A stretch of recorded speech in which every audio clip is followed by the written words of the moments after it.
your courage and strength in coming forward as you have done, standing up to one of the most powerful, implacable corporate giants in the history of the world, without any exaggeration.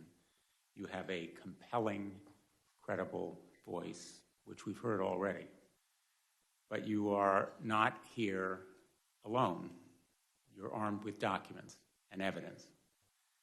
And you speak volumes, as they do, about how Facebook has put profits ahead of people. Among other revelations, the information that you have provided to Congress is powerful proof that Facebook knew its products were harming teenagers. Facebook exploited teens using powerful algorithms that amplified their insecurities and abuses through what it found was an addict's narrative. There is a question, which I hope you will discuss, as to whether there is such a thing as a safe algorithm. Facebook saw teens creating secret accounts that are often hidden from their parents as unique value proposition. In their words, a unique value proposition. A way to drive up numbers for advertisers and shareholders at the expense of safety. And it doubled down on targeting children, pushing products on preteens, not just teens, but preteens, that it knows are harmful to our kids' mental health and well-being. Instead of telling parents, Facebook concealed the facts. It sought to stonewall and block this information from becoming public, including to this committee when Senator Blackburn and I specifically asked the company. And still, even now, as of just last Thursday, when a Facebook witness came before this committee, it has refused disclosure or even to tell us when it might decide whether to disclose additional documents. And they've continued their tactics even after they knew the destruction it caused. It isn't just that they made money from these practices, but they continued to profit from them. Their profit was more important than the pain that they caused. Last Thursday, the message from Ms. Antigone Davis, Facebook's global head of safety, was simple. Quote, "This research is not a bombshell," end quote. And she repeated the line, "Not a bombshell." Well, this research is the very definition of a bombshell. Facebook and big tech are facing a big tobacco moment. A moment of reckoning. The parallel is striking.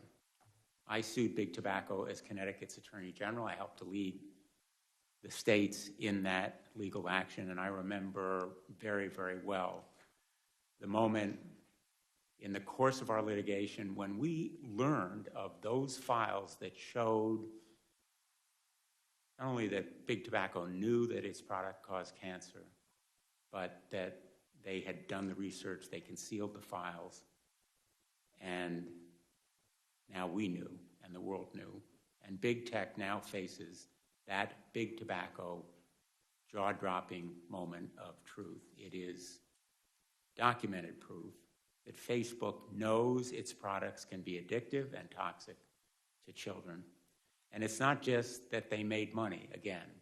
It's that they valued their profit more than the pain that they caused to children and their families.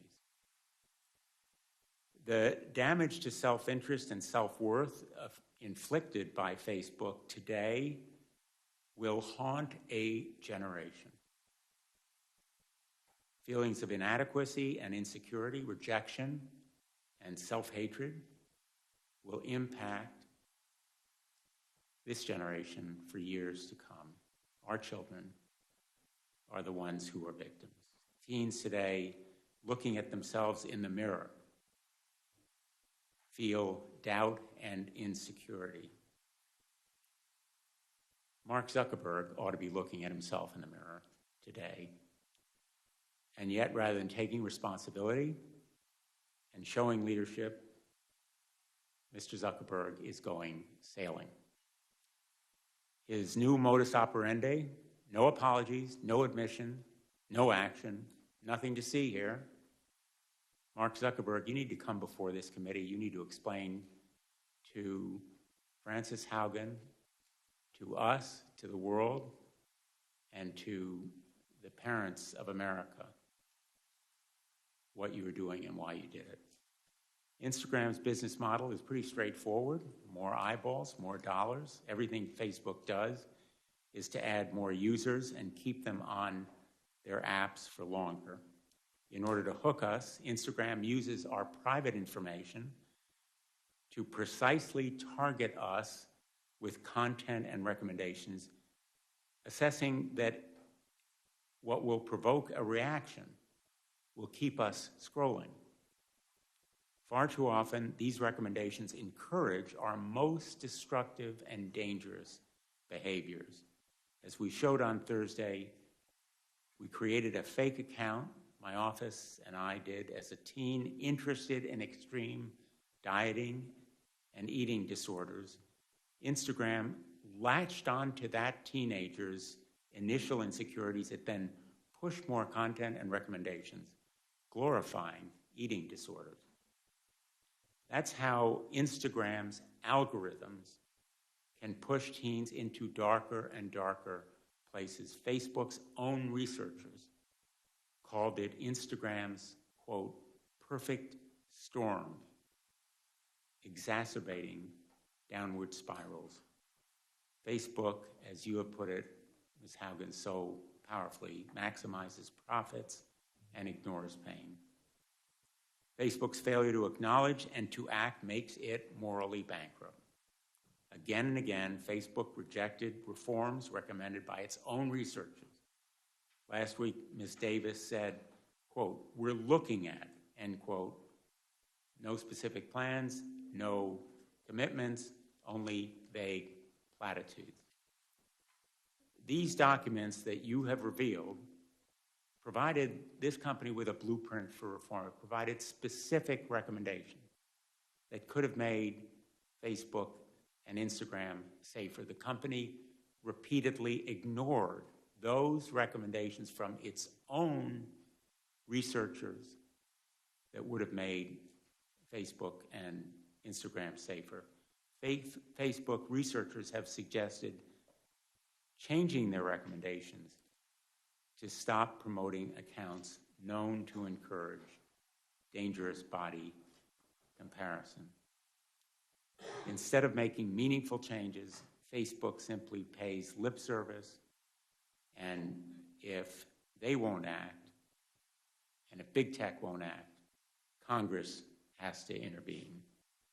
Privacy protection is long overdue. Senator Markey and I have introduced the KIDS Act, which would ban addictive tactics that Facebook uses to exploit children. Parents deserve better tools to protect their children. I'm also a firm supporter of reforming Section 230. We should consider narrowing this sweeping immunity when platforms' algorithms amplify illegal conduct. You've commented on this in your testimony, and perhaps you'll expand on it. We have also heard compelling recommendations about requiring disclosures of research and independent reviews of these platforms' algorithms, and I plan to pursue these ideas. The Securities and Exchange Commission should investigate your contentions and claims, Ms. Haugen, and so should the Federal Trade Commission. Facebook appears to have misled the public and investors, and if that's correct, it ought to face real penalties as a result of that misleading and deceptive misrepresentation.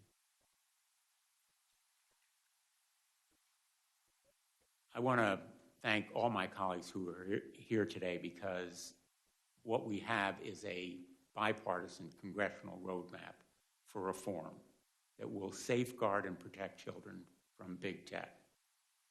That will be a focus of our subcommittee moving forward, and it will continue to be bipartisan.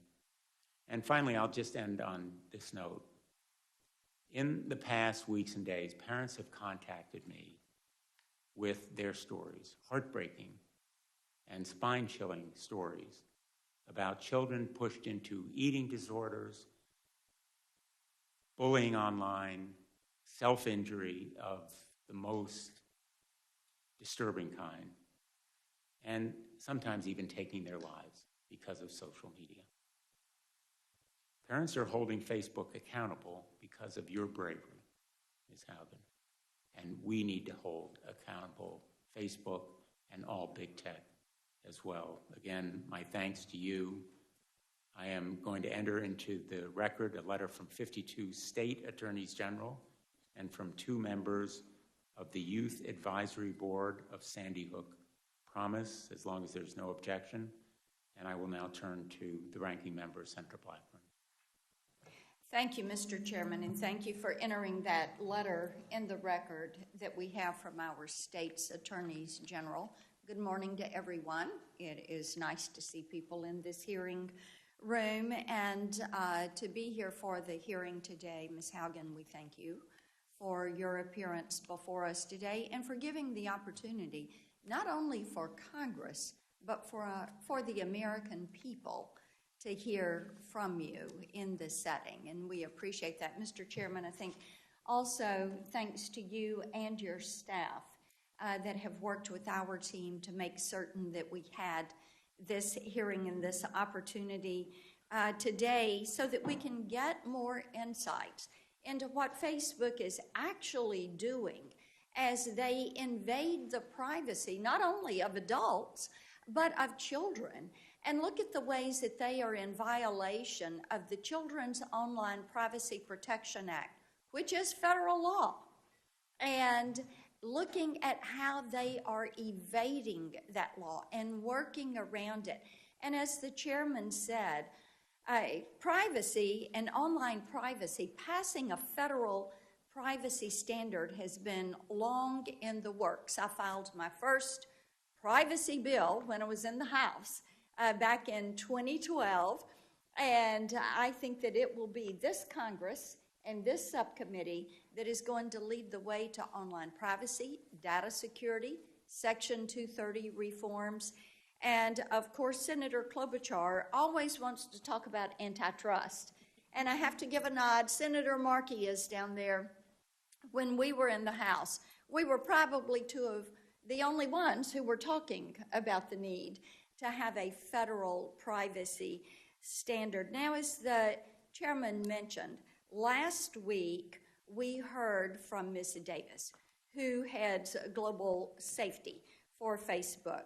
And it was surprising to us that what she tried to do was to minimize the information that was in these documents, to minimize the research, and to minimize the knowledge that Facebook had.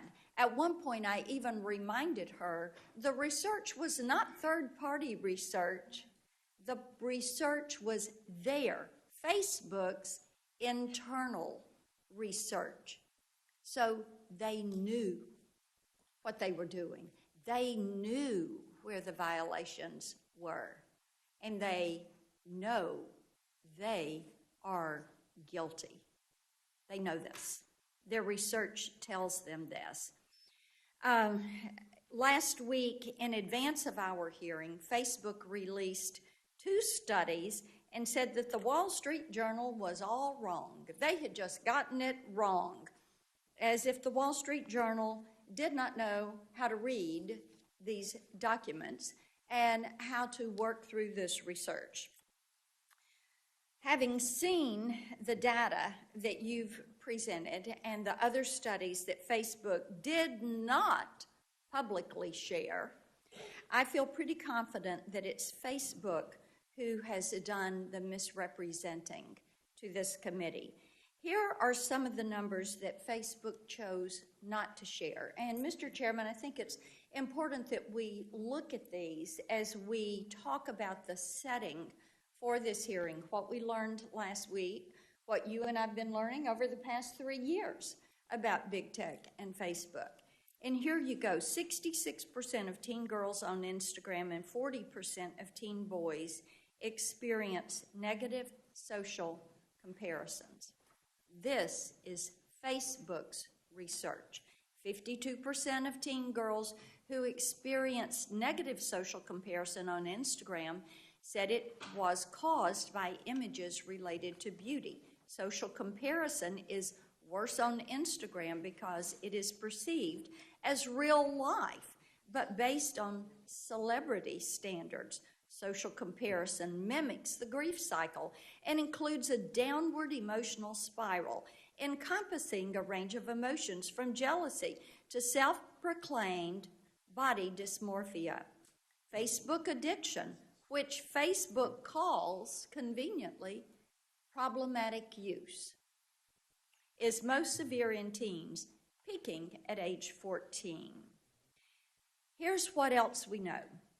Facebook is not interested in making significant changes to improve kids' safety on their platforms, at least not when that would result in losing eyeballs on posts or decreasing their ad revenues. In fact, Facebook is running scared, as they know that, in their own words, young adults are less active and less engaged on Facebook, and that they are running out of teens to add to Instagram.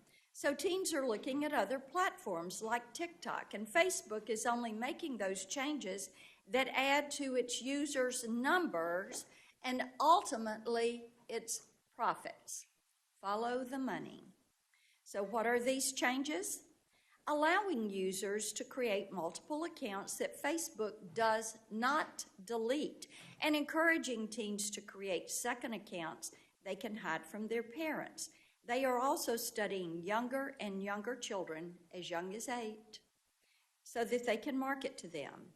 And while Ms. Davis says that kids below 13 are not allowed on Facebook or Instagram, we know that they are, because she told us that they recently had deleted 600,000 accounts from children under age 13.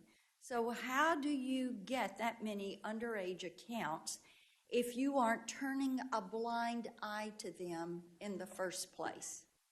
And then in order to try to clean it up, you go to delete it, and then you say, oh, by the way, we just, in the last month, deleted 600,000 underage accounts. And speaking of turning a blind eye, Facebook turns a blind eye to user privacy.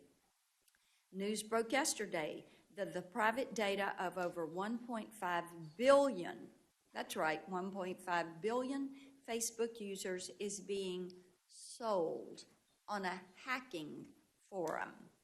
That's its biggest data breach to date. Examples like this underscore my strong concerns about Facebook collecting the data of kids and teens and what they are doing with it. Facebook also turns a blind eye toward blatant human exploitation taking place on its platform, trafficking, forced labor, cartels, the worst possible things one can imagine. Big tech companies have gotten away with abusing consumers for too long. It is clear that Facebook prioritizes profit over the well-being of children and all users. So as a mother and a grandmother, this is an issue that is of particular concern to me. So we thank you for being here today, Ms. Haugen, and we look forward to getting to the truth about what Facebook is doing with users' data and how they are abusing their privacy and how they show a lack of respect for the individuals that are on their network. We look forward to the testimony. Thank you, Mr. Chairman. Thanks, Senator Black. Thank you, Senator Blackburn. I don't know whether the ranking member would like to make... If you don't mind, thank you, Chairman Blumenthal, and I will just take a moment or two. And I do appreciate being able to speak as ranking member of the full committee. This Ms. Haugen, this is a subcommittee hearing. You see some vacant seats. There's pretty good attendance for a subcommittee. There are also a lot of things going on, so people will be coming and going. But I'm willing to predict that this will have almost 100% attendance by members of the subcommittee because of the importance of this subject matter. So thanks for coming forward to share concerns about Facebook's business practices, particularly with respect to children and teens. And of course, that is the main topic of it's the title of our hearing today, Protecting Kids Online. The recent revelations about Facebook's mental health effects on children and its plan to target younger audiences are indeed disturbing. And I think you're going to see a lot of bipartisan concern about this today and in future hearings. They show how urgent it is for Congress to act against powerful tech companies on behalf of children and the broader public. And I say powerful tech companies, they are possessive of immense power. Their product is addictive, and people on both sides of this dais are concerned about this. I talked to an opinion maker just down the hall a few moments before this hearing. This person said, the tech gods have been demystified now.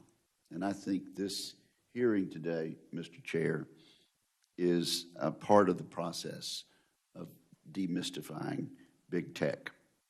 The children of America are hooked on their product. It is often destructive and harmful, and there is a cynical knowledge on behalf of the leadership of these big tech companies that is true.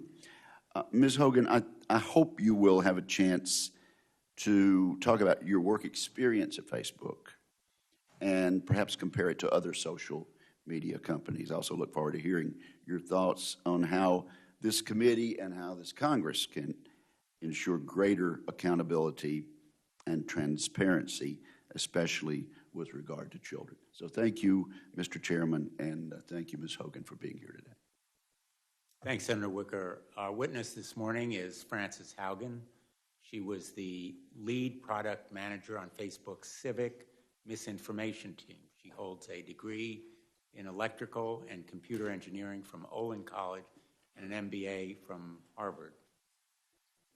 She made the courageous decision, as all of us here and many others around the world know, to leave Facebook and reveal the terrible truths about the company she learned during her tenure there.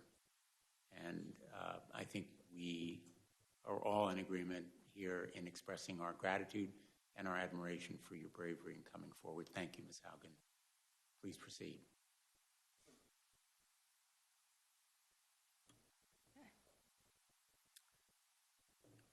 Good afternoon, Chairman Blumenthal, Ranking Member Blackburn, and members of the subcommittee. Thank you for the opportunity to appear before you. My name is Frances Haugen. I used to work at Facebook. I joined Facebook because I think Facebook has the potential to bring out the best in us. But I'm here today because I believe Facebook's products harm children, stoke division, and weaken our democracy. The company's leadership knows how to make Facebook and Instagram safer, but won't make the necessary changes because they have put their astronomical profits before people. Congressional action is needed. They won't solve this crisis without your help. Yesterday, we saw Facebook get taken off the internet. I don't know why it went down, but I know that for more than 5 hours, Facebook wasn't used to deepen divides, destabilize democracies, and make young girls and women feel bad about their bodies. It also means that millions of small businesses weren't able to reach potential customers, and countless photos of new babies weren't joyously celebrated by family and friends around the world. I believe in the potential of Facebook. We can have social media we enjoy that connects us without tearing apart our democracy, putting our children in danger, and sowing ethnic violence around the world. We can do better. I have worked as a product manager at large tech companies since 2006, including Google, Pinterest, Yelp, and Facebook. My job has largely focused on algorithmic products like Google Plus Search and recommendation systems like the one that powers the Facebook newsfeed. Having worked on 4 different types of social networks, I understand how complex and nuanced these problems are. However, the choices being made inside of Facebook are disastrous for our children, for our public safety, for our privacy, and for our democracy. And that is why we must demand Facebook make changes. During my time at Facebook, first working as the lead product manager for civic misinformation, and later on counter-espionage, I saw Facebook repeatedly encounter conflicts between its own profits and our safety. Facebook consistently resolved these conflicts in favor of its own profits. The result has been more division, more harm, more lies, more threats, and more combat. In some cases, this dangerous online talk has led to actual violence that harms and even kills people. This is not simply a matter of certain social media users being angry or unstable, or about one side being radicalized against the other. It is about Facebook choosing to grow at all costs, becoming an almost $1 trillion company by buying its profits with our safety. During my time at Facebook, I came to realize a devastating truth. Almost no one outside of Facebook knows what happens inside of Facebook. The company intentionally hides vital information from the public, from the US government, and from governments around the world. The documents I have provided to Congress prove that Facebook has repeatedly misled the public about what its own research reveals about the safety of children, the efficacy of its artificial intelligence systems, and its role in spreading divisive and extreme messages. I came forward because I believe that every human being deserves the dignity of the truth. The severity of this crisis demands that we break out of our previous regulatory frames. Facebook wants to trick you into thinking that privacy protections or changes to Section 230 alone will be sufficient. While important, these will not get to the core of the issue, which is that no one truly understands the destructive choices made by Facebook except Facebook. We can afford nothing less than full transparency. As long as Facebook is operating in the shadows, hiding its research from public scrutiny, it is unaccountable. Until the incentives change, Facebook will not change. Left alone, Facebook will continue to make choices that go against the common good, our common good. When we realized big tobacco was hiding the harms it caused, the government took action. When we figured out cars were safer with seatbelts, the government took action. And when our government learned that opioids were taking lives, the government took action. I implore you to do the same here. Today, Facebook shapes our perception of the world by choosing the information we see. Even those who don't use Facebook are impacted by the majority who do. A company with such frightening influence over so many people, over their deepest thoughts, feelings, and behavior, needs real oversight. But Facebook's closed design means it has no real oversight. Only Facebook knows how it personalizes your feed for you. At other large tech companies like Google, any independent researcher can download from the internet the company's search results and write papers about what they find. And they do. But Facebook hides behind walls that keeps researchers and regulators from understanding the true dynamics of their system. Facebook will tell you privacy means they can't give you data. This is not true. When tobacco companies claimed that filtered cigarettes were safer for consumers, scientists could independently invalidate these marketing messages and confirm that, in fact, they posed a greater threat to human health. The public cannot do the same with Facebook. We are given no other option than to take their marketing messages on blind faith.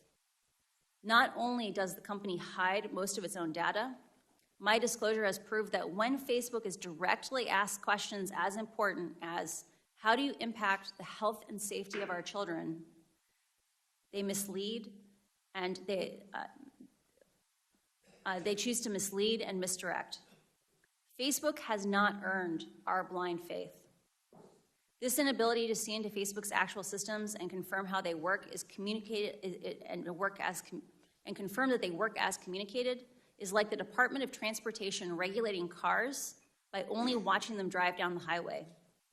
Today, no regulator has a menu of solutions for how to fix Facebook because Facebook didn't want them to know enough about what's causing the problems. Otherwise, there wouldn't have been need for a whistleblower.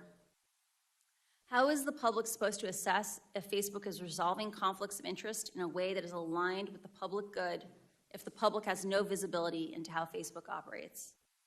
This must change. Facebook wants you to believe that the problems we're talking about are unsolvable. They want you to believe in false choices. They want you to believe that you must choose between a Facebook full of divisive and extreme content or losing one of the most important values our country was founded upon, free speech. That you must choose between public oversight of Facebook's choices and your personal privacy. That to be able to share fun photos of your kids with old friends, you must also be inundated with anger-driven virality. They want you to believe that this is just part of the deal. I am here today to tell you that's not true. These problems are solvable. A safer, free speech respecting, more enjoyable social media is possible. But there's one thing that I hope everyone takes away from these disclosures. It is that Facebook can change, but is clearly not going to do so on its own. My fear is that without action, divisive and extremist behaviors we see today are only the beginning. What we saw in Myanmar and are now seeing in Ethiopia are only the opening chapters of a story so terrifying, no one wants to read the end of it. Congress can change the rules that Facebook plays by and stop the many harms it is now causing. We now know the truth about Facebook's destructive impact. I really appreciate the seriousness which the members of Congress and the Securities and Exchange Commission are approaching these issues. I came forward at great personal risk because I believe we still have time to act. But we must act now. I'm asking you, our elected representatives, to act. Thank you. Thank you, Ms. Haugen. Thank you for taking that personal risk, and we will do anything and everything to protect and stop any retaliation against you and any legal action that the company may bring to bear, or anyone else, and we've made that, I think, very clear in the course of these proceedings. I want to ask you about this idea of disclosure. You've talked about looking, in effect, at a car going down the road, and we're going to have 5-minute rounds of questions, maybe a second round if you're willing to do it. We're here today to look under the hood, and that's what we need to do more. In August, Senator Blackburn and I wrote to Mark Zuckerberg, and we asked him pretty straightforward questions about how the company works and safeguards children and teens on Instagram.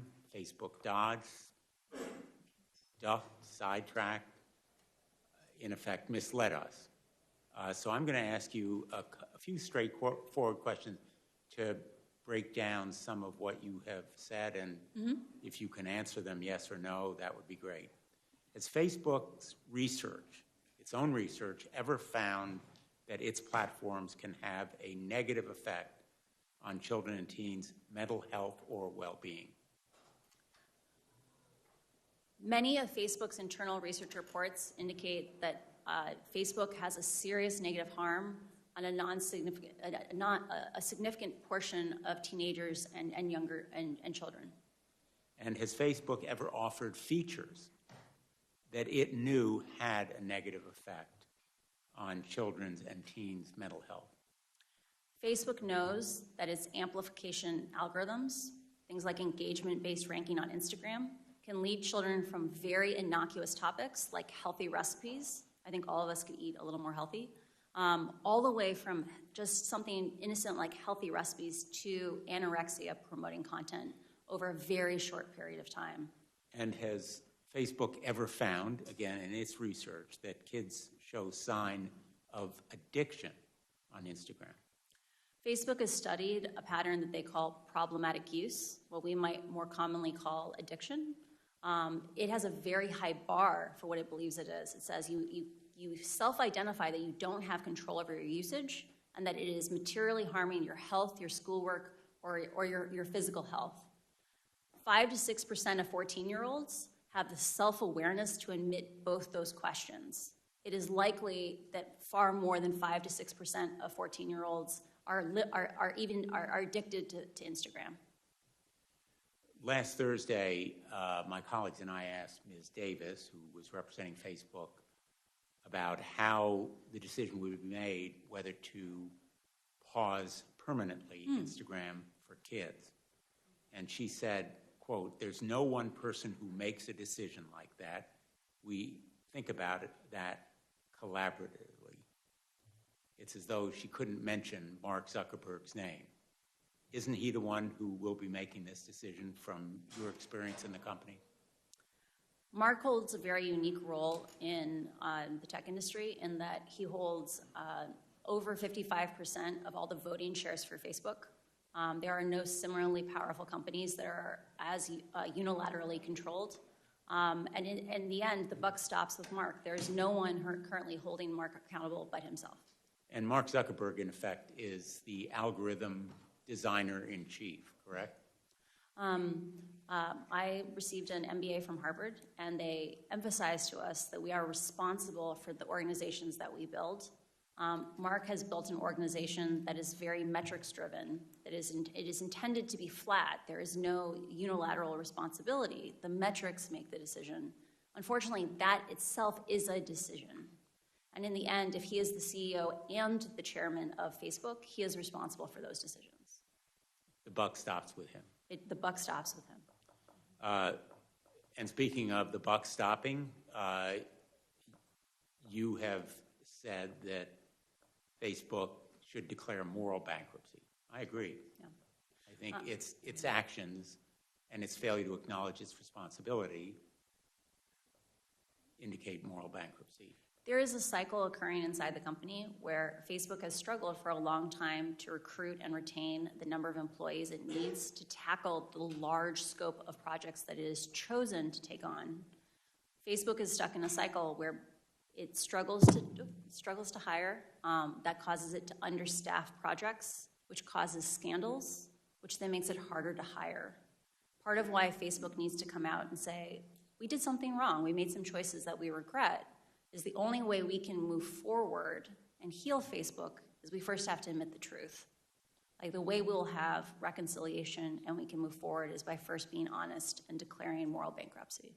Being honest and acknowledging that Facebook has caused and aggravated a lot of pain simply to make more money. And it has profited off spreading disinformation and misinformation and sowing hate. Facebook's answers to Facebook's destructive impact always seems to be more Facebook. We need more Facebook, which means more pain and more money for Facebook. Would you agree? I don't think at any point Facebook set out to make a destructive platform. I think it is a challenge of that Facebook has set up an organization where the parts of the organization responsible for growing and expanding the organization are separate and not regularly cross-pollinated with the parts of the company that focus on the harms that the company is causing. And as a result, regularly, integrity actions, projects that were hard fought by the teams trying to keep us safe, are undone by new growth projects that counteract those same remedies. So I do think it's a thing of there are organizational problems that need oversight, and Facebook needs help in order to move forward to a more healthy place. And whether it's teens bullied into suicidal thoughts or the genocide of ethnic minorities in Myanmar, or fanning the flames of division within our own country or in Europe, they are ultimately responsible for the immorality of the pain that's caused. Facebook needs to take responsibility for the consequences of its choices. It needs to be willing to accept small trade-offs on profit. And I think just that act of being able to admit that it's a mixed bag is important. And I think that what we saw from Antigone last week is an example of the kind of behavior we need to support Facebook in growing out of, which is instead of just focusing on all the good they do, admit they have responsibilities to also remedy the harm. But Mark Zuckerberg's new policy is no apologies, no admissions, no acknowledgement, nothing to see here. We're going to deflect it and go sailing. I turn to the ranking member. Thank you, Mr. Chairman. Thank you for your testimony. I want to stay with Ms. Davis and some of her comments because I had asked her last week about the underage users.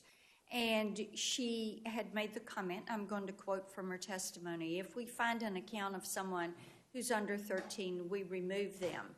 In the last 3 months, we removed 600,000 accounts of under 13-year-olds, end quote. And I have to tell you, it seems to me that there's a problem if you have 600,000 accounts from children who ought not to be there in the first place. So what did Mark Zuckerberg know about Facebook's plans to bring kids on as new users and advertise to them? There are reports within Facebook that show cohort analyses where they examine at what ages do people join Facebook and Instagram. And based on those cohort analyses, so Facebook likes to say children lie about their ages to get onto the platform. The reality is enough kids tell the truth that you can work backwards to figure out what are approximately the real ages of anyone who's on the platform. When Facebook does cohort analyses and looks back retrospectively, it discovers things like, up to 10 to 15% of even 10-year-olds in a given cohort may be on Facebook or Instagram. Okay, so this is why Adam Mosseri, who's the CEO of Instagram, would have replied to Jojo Siwa when she said to him, oh, I've been on Instagram since I was 8. He said he didn't want to know that. Yeah. So it would be for this reason, correct? A pattern of behavior that I saw at Facebook was that often problems were so understaffed that there was kind of an implicit discouragement from having better detection systems. So, for example, I worked, my last team at Facebook was on the counter-espionage team within the threat intelligence org. And at any given time, our team could only handle a third of the cases that we knew about. We knew that if we built even a basic detector, we would likely have many more cases. Okay, then let me ask you. Sure, let me ask you this. So you look at the way that they have the data, but they're choosing to keep that data and advertise from it, right? You sell it to third parties. So what does Facebook do? You've got these 600,000 accounts that ought not to be on there. Probably more. And but then you delete those accounts. But what happens to that data? Does Facebook keep that data? Do they keep it until those children go to age 13? Since, as you're saying, they can work backward and figure out the true age of a user. So what do they do with it? Do they delete it? Do they store it? Do they keep it? How do they process that? My understanding of Facebook's data retention policies, and I want to be really clear, I didn't work directly on that, is that when they delete an account, they delete all the data within, I believe, 90 days in compliance with GDPR. With regard to children underage on the platform, Facebook could do substantially more to detect more of those children, and they should have to publish for Congress those processes because there are lots of subtleties in those things, and they could be much more effective than probably what they're doing today. Got it. Now, staying with this underage children, since this hearing is all about kids and about online privacy, I want you to tell me how Facebook is able to do market research on these children that are under age 13, because Mrs. Davis was really, she didn't deny this last week. So how are they doing this? Do they bring kids into focus groups with their parents? How do they get that permission? She said they got permission from parents, Is there a permission slip or a form that gets signed? And then how do they know which kids to target? There's a bunch to unpack there. We'll start with maybe how did they recruit children for focus groups or recruit teenagers. Most tech companies have systems where they can analyze the data that is on their servers. So most of the focus groups I read or that I saw analysis of were around Messenger Kids, which has children on it. And those focus groups appear to be children interacting in person. Often, large tech companies use either sourcing agencies that will go and identify people who meet certain demographic criteria, or they will reach out directly based on data on the platform. So, for example, in the case of Messenger Kids, maybe you would want to study a child that was an active user and one that was a less active user. You might reach out to some that came from each population. And so these are children that are under age 13. Yeah. And they know it. For some of these studies, and I assume they get permission, but I don't work on that. Okay. Well, we're still waiting to get a copy of that parental consent form that would involve children. My time has expired, Mr. Chairman. I'll save my other questions for our second round if we're able to get those. Thank you. Great. Thank you, Senator Blackburn. Senator Klobuchar. Thank you very much, Mr. Chairman. Thank you so much, Ms. Haugen, for shedding a light on how Facebook time and time again has put profit over people. When their own research found that more than 13% of teen girls say that Instagram made their thoughts of suicide worse, what did they do? They proposed Instagram for Kids, which has now been put on pause because of public pressure. When they found out that their algorithms are fostering polarization, misinformation, and hate, that they allowed 99% of their violent content to remain unchecked on their platform, including lead up to the January 6th insurrection, what did they do? They now, as we know, Mark Zuckerberg's going sailing and saying no apologies. I think the time has come for action, and I think you are the catalyst for that action. You have said privacy legislation is not enough. I completely agree with you, but I think you know we have not done anything to update our privacy laws in this country, our federal privacy laws. Nothing, zilch, in any major way. Why? Because there are lobbyists around every single corner of this building that have been hired by the tech industry. Mm-hmm. We have done nothing when it comes to making the algorithms more transparent, allowing for the university research that you referred to. Why? Because Facebook and the other tech companies are throwing a bunch of money around this town and people are listening to them. We have done nothing significantly past, although we are on a bipartisan basis working in the antitrust subcommittee to get something done on consolidation, which you understand allows the dominant platforms to control all this, like the bullies in the neighborhood, buy out the companies that maybe could have competed with them and added the bells and whistles. So the time for action is now. So I'll start with something that I asked Facebook's head of safety when she testified before us last week. I asked her how they estimate the lifetime value of a user for kids who start using their products before they turn 13. She evaded the question and said, that's not the way we think about it. Is that right, or is it your experience that Facebook estimates and puts a value on how much money they get from users in general? I'll get to kids in a second. Is that a motivating force for them?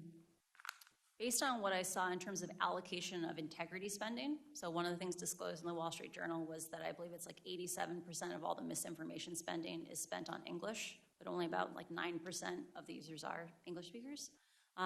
It seems that Facebook invests more in users who make them more money, even though the danger may not be evenly distributed based on profitability. Does it make sense that having a younger person get hooked on social media at a young age makes them more profitable over the long term as they have a life ahead of them? Facebook's internal documents talk about the importance of getting younger users, for example, tweens, onto Instagram, like Instagram Kids, because they need to have, they know that children bring their parents online and things like that. And so they understand the value of younger users for the long-term success of Facebook. Facebook reported advertising revenue to be $51.58 per user last quarter in the U.S. and Canada. When I asked Ms. Davis how much of that came from Instagram users under 18, she wouldn't say. Do you think that teens are profitable for their company? I would assume so, based on advertising for things like television. You get much substantially higher advertising rates for customers who don't yet have preferences or habits. And so I'm sure they are some of the more profitable users on Facebook, but I do not work directly on that. Another major issue that's come out of this, eating disorders. Studies have found that eating disorders actually have the highest mortality rate of any mental illness for women. And I led a bill on this with Senators Capito and Baldwin that we passed into law. And I'm concerned that this algorithms that they have pushes outrageous content, promoting anorexia and the like. I know it's personal to you. Do you think that their algorithms push some of this content to young girls? Facebook knows that the engagement-based ranking, the way that they pick the content in Instagram for young users, for all users, amplifies preferences. And they have done something called a proactive incident response, where they take things that they've heard, for example, like, can you be led by the algorithms to anorexia content? And they have literally recreated that experiment themselves and confirmed, yes, this happens to people. So Facebook knows that they are leading young users to anorexia content. Do you think they are deliberately designing their product to be addictive beyond even that content? Facebook has a long history of having a successful and very effective growth division, where they take little tiny tweaks and they constantly are trying to optimize it to grow. Those kinds of stickiness could be construed as things that facilitate addiction. Right. Last thing I'll ask is, we've seen this same kind of content in the political world. You brought up other countries and what's been happening there. On 60 Minutes, you said that Facebook implemented safeguards to reduce misinformation ahead of the 2020 election, but turned off those safeguards right after the election. And you know that the insurrection occurred January 6th. Do you think that Facebook turned off the safeguards because they were costing the company money, because it was reducing profits? Facebook has been emphasizing a false choice. They've said the safeguards that were in place before the election implicated free speech. The choices that were happening on the platform were really about how reactive and twitchy was the platform, right? Like, how viral was the platform? And Facebook changed those safety defaults in the run-up to the election because they knew they were dangerous. And because they wanted that growth back, they wanted the acceleration of the platform back after the election, they returned to their original defaults. And the fact that they had to break the glass on January 6th and turn them back on, I think that's deeply problematic. Agree. Thank you very much for your bravery in coming forward. Senator Thune. Thank you, Mr. Chair and Ranking Member Blackburn. I've been arguing for some time that it is time for Congress to act, and I think the question is always, what is the correct way to do it, the right way to do it, consistent with our First Amendment right to free speech. Totally. This committee doesn't have jurisdiction over the antitrust issue. That's the Judiciary Committee, and I'm not averse to looking at the monopolistic nature of Facebook, honestly. I think that's a real issue that needs to be examined and perhaps addressed as well. But at least under this committee's jurisdiction, there are a couple of things I think we can do. And I have a piece of legislation, and Senators Blackburn and Blumenthal are both co-sponsors, called the Filter Bubble Transparency Act. And essentially what it would do is give users the options to engage with social media platforms without being manipulated by these secret formulas that essentially dictate the content that you see when you open up an app or log on to a website. We also, I think, need to hold big tech accountable by reforming Section 230. And one of the best opportunities, I think, to do that, at least in a bipartisan way, is the Platform Accountability and Consumer Transparency, or the PACT Act, and that's legislation that I've co-sponsored with Senator Schatz, which, in addition to stripping Section 230 protections for content that a court determines to be illegal, the PACT Act would also increase transparency and due process for users around the content moderation process. And importantly, in the context we're talking about today with this hearing with a major big tech whistleblower, the PACT Act would explore the viability of a federal program for big tech employees to blow the whistle on wrongdoing inside the companies where they work. In my view, we should encourage employees in the tech sector like you to speak up about questionable practices of big tech companies, so we can, among other things, ensure that Americans are fully aware of how social media platforms are using artificial intelligence and opaque algorithms to keep them hooked on the platform. So let me, Ms. Haugen, just ask you, we've learned from the information that you provided that Facebook conducts what's called engagement-based ranking, which you've described as very dangerous. Could you talk more about why engagement-based ranking is dangerous, and do you think Congress should seek to pass legislation like the Filter Bubble Transparency Act that would give users the ability to avoid engagement-based ranking altogether? Facebook is going to say, you don't want to give up engagement-based ranking. You're not going to like Facebook as much if we're not picking out the content for you. That's just not true. There are a lot of, Facebook likes to present things as false choices, like you have to choose between having lots of spam. Like let's say, imagine we ordered our feeds by time, like on iMessage or on, there are other forms of social media that are chronologically based. They're going to say, you're going to get spammed, like you're not going to enjoy your feed. The reality is that those experiences have a lot of permutations. There are ways that we can make those experiences where computers don't regulate what we see. We together socially regulate what we see. But they don't want us to have that conversation because Facebook knows that when they pick out the content that we focus on using computers, we spend more time on their platform, they make more money. The dangers of engagement-based ranking are that Facebook knows that content that elicits an extreme reaction from you is more likely to get a click, a comment, or reshare. And it's interesting because those clicks and comments and reshares aren't even necessarily for your benefit. It's because they know that other people will produce more content if they get the likes and comments and reshares. They prioritize content in your feed so that you will give little hits of dopamine to your friends so they will create more content. And they have run experiments on people, producer-side experiments, where they have confirmed this. So Yeah. you and your part of the information you provided the Wall Street Journal, it's been found that Facebook altered its algorithm in an attempt to boost these meaningful social interactions, or MSI. But rather than strengthening bonds between family and friends on the platform, the algorithm instead rewarded more outrage and sensationalism. And I think Facebook would say that its algorithms are used to connect individuals with other friends and family that are largely positive. Do you believe that Facebook's algorithms make its platform a better place for most users, and should consumers have the option to use Facebook and Instagram without being manipulated by algorithms designed to keep them engaged on that platform? I strongly believe, like I've spent most of my career working on systems like engagement-based ranking. Like when I come to you and say these things, I'm basically damning 10 years of my own work, right? Engagement-based ranking, Facebook says we can do it safely because we have AI. You know, the artificial intelligence will find the bad content that we know our engagement-based ranking is promoting. They've written blog posts on how they know engagement-based ranking is dangerous, but the AI will save us. Facebook's own research says they cannot adequately identify dangerous content, and as a result, those dangerous algorithms that they admit are picking up the extreme sentiments, the division. They can't protect us from the harms that they know exist in their own system. And so I don't think it's just a question of saying, should people have the option of choosing to not be manipulated by their algorithms?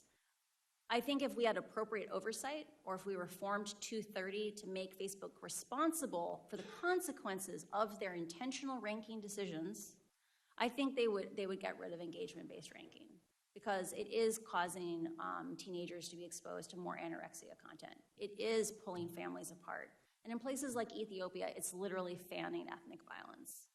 I encourage reform of these platforms, not picking and choosing individual ideas, but instead making the platforms themselves safer, less twitchy, less reactive, less viral, because that's how we scalably solve these problems. Thank you. Ms. Chair, I would simply say let's get to work. So we got some things we can do here. Thanks. I agree. Thank you. Senator Schatz.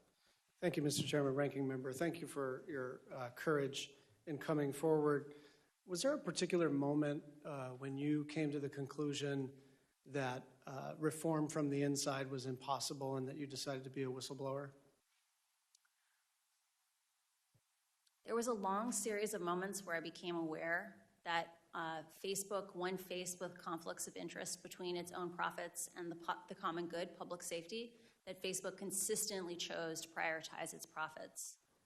I think the moment at which I realized we needed to get help from the outside, that the only way these problems would be solved is by solving them together, not solving them alone, was when civic integrity was dissolved following the 2020 election. It really felt like a betrayal of the promises that Facebook had made to people who had sacrificed a great deal to keep the election safe by basically dissolving our community and integrating it in just other parts of the company. And when I know their response is that they've sort of distributed the duties. Yeah. That's an excuse, right? I cannot see into the hearts of other men, and I don't know what their Well, let me say it motivations this were. way. It won't work, right? And I can tell you that when I left the company, so the people who I worked with were disproportionately, maybe 75% of my pod of 7 people. Those are product managers, program managers. Most of them had come from civic integrity. All of us left the inauthentic behavior pod, either for other parts of the company or the company entirely over the same 6-week period of time. So 6 months after the reorganization, we had clearly lost faith that those changes were coming. You said in your opening statement that they know how to make Facebook and Instagram safer. Mm-hmm. So, thought experiment. You are now the chief executive officer and chairman of the company. What changes would you immediately institute?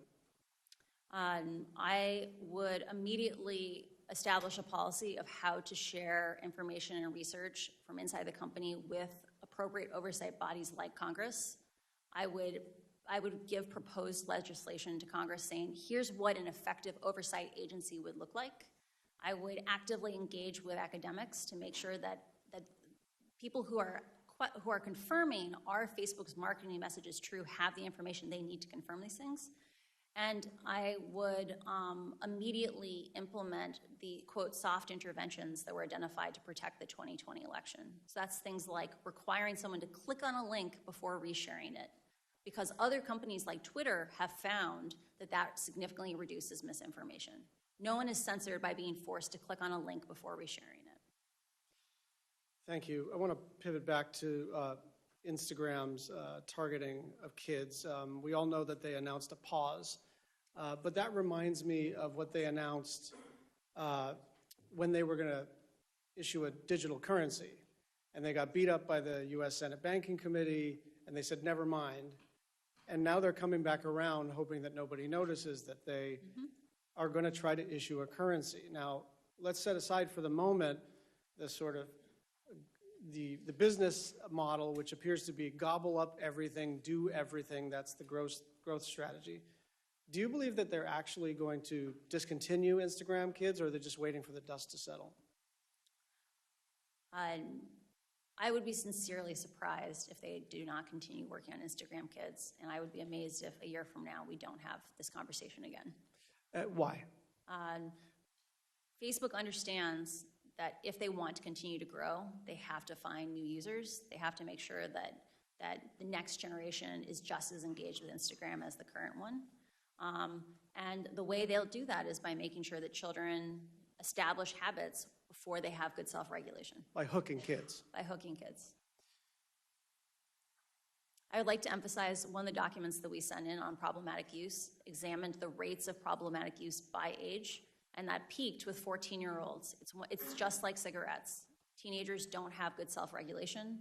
They say explicitly, I feel bad when I use Instagram, and yet I can't stop.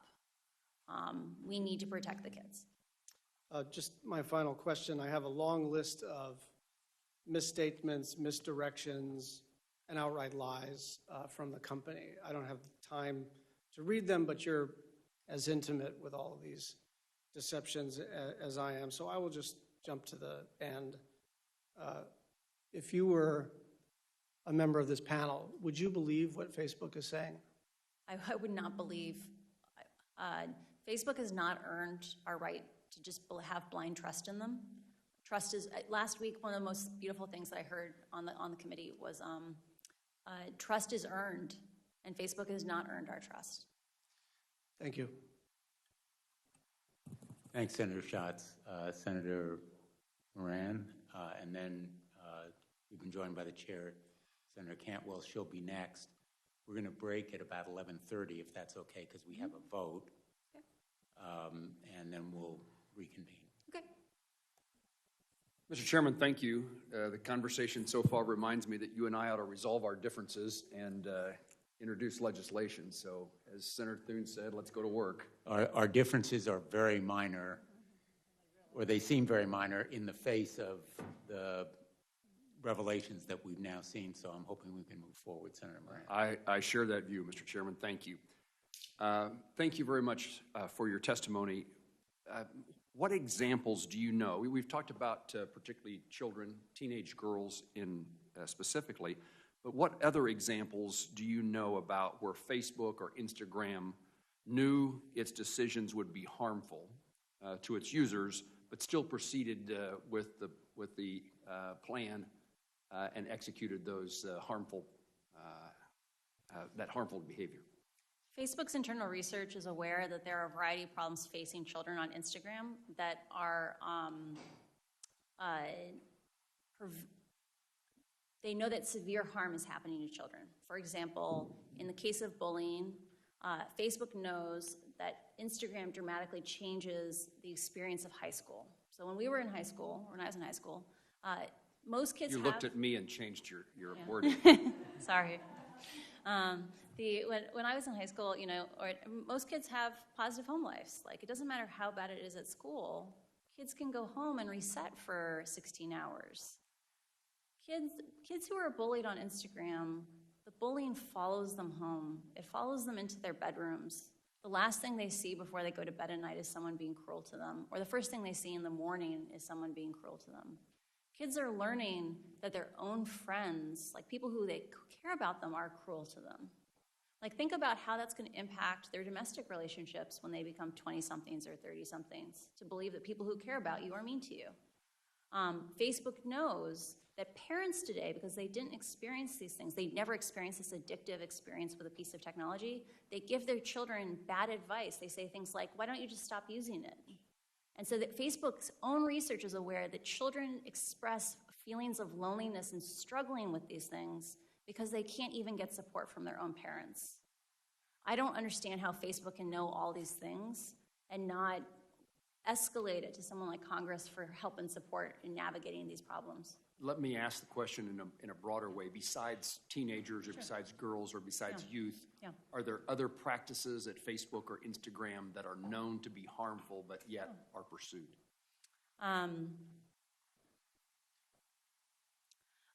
Facebook is aware that choices it made in establishing like meaningful social interactions, so engagement-based ranking that didn't care if you bullied someone or committed hate speech in the comments, that was meaningful. They know that that change directly changed publishers' behavior, that companies like BuzzFeed wrote in and said, the content is most successful on our platform is some of the content we're most ashamed of. You have a problem with your ranking, and they did nothing. They know that politicians are being forced to take positions they know their own constituents don't like or approve of because those are the ones that get distributed on Facebook. That's a huge, huge negative impact. Facebook also knows that they have admitted in public that engagement-based ranking is dangerous without integrity and security systems, but then not rolled out those integrity and security systems to most of the languages in the world. And that's what's causing things like ethnic violence in Ethiopia. Thank you for your answer. What is the magnitude of Facebook's revenues or profits that come from the sale of user data? Oh, I'm sorry. I've never worked on that. I'm not aware. Thank you. What regulations or legal actions by Congress or by administrative action do you think would have the most consequence or would be feared most by Facebook, Instagram, or allied companies? I strongly encourage reforming Section 230 to exempt decisions about algorithms, right? So modifying 230 around content, I think, has it's very complicated because user-generated content is something that companies have less control over. They have 100% control over their algorithms. And Facebook should not get a free pass on choices it makes to prioritize growth and virality and reactiveness over public safety. They shouldn't get a free pass on that because they're paying for their profits right now with our safety. So I strongly encourage reform of 230 in that way. I also believe there needs to be a dedicated oversight body because right now the only people in the world who are trained to analyze these experiments, to understand what's happening inside of Facebook, are people who grew up inside of Facebook or Pinterest or another social media company. And there needs to be a regulatory home where someone like me could do a tour of duty after working at a place like this and have a place to work on things like regulation, to bring that information out to the oversight boards that have the right to do oversight. A regulatory agency within the federal government. Yes. Thank you very much. Thank you, Chairman. Senator Cantwell. Thank you, Mr. Thank you, Chairman. Senator Moran. Thank you for holding this hearing, and I think my colleagues have brought up a lot of important issues, and so I think I just want to continue on that vein. First of all, the Privacy Act that I introduced along with several of my colleagues actually does have FTC oversight of algorithm transparency. In some instances, I'd hope you take a look at that and tell us what other areas you think we should add to that level of transparency. But clearly that's the issue at hand here, I think, in your coming forward, so thank you again for your willingness to do that. The documentation that you say now exists is the level of transparency about what's going on that people haven't been able to see. And so your information that you say has gone up to the highest levels at Facebook is that they purposely knew that their algorithms were continuing to have misinformation and hate information, and that when presented with information about this terminology, downstream MSI, meaningful social information, knowing that it was this choice, you could continue this wrong-headed information, hate information about the Rohingya, or you could continue to get higher click-through rates. And I know you said you don't know about profits, but I'm pretty sure you know that on a page. Yeah. If you click through that next page, I'm pretty sure there's a lot more ad revenue than if you didn't click through. So you're saying that documents exist that at the highest level at Facebook, you had information discussing these two choices, and that people chose, even though they knew that it was misinformation and hurtful and maybe even causing people lives, they continued to choose profit. We have submitted documents to Congress outlining Mark Zuckerberg was directly presented with a list of, quote, soft interventions. So a hard intervention is like taking a piece of content off Facebook, taking a user off Facebook. Soft interventions are about making slightly different choices to make the platform less viral, less twitchy. Mark was presented with these options and chose to not remove downstream MSI in April of 2020, even though even just isolated in at-risk countries. That's countries at risk of violence, if it had any impact on the overall MSI metric. So he chose... Which in translation means less money. Yeah, he said... Right? Was there another reason given why they would do it other than they thought it would really affect their numbers? I don't know for certain. Like Jeff Horowitz, the reporter for the Wall Street Journal, and I struggled with this. We sat there and read these minutes, and we were like, how is this possible? Like, we've just read 100 pages on how downstream MSI expands hate speech, misinformation, violence inciting content, graphic violent content. Why wouldn't you get rid of this? And the best theory that we've come up with, and I want to emphasize this is just our interpretation on it, is people's bonuses are tied to MSI. Right? Like people stay or leave the company based on what they get paid. And like if you hurt MSI, a bunch of people weren't going to get their bonuses. So you're saying that this practice even still continues today?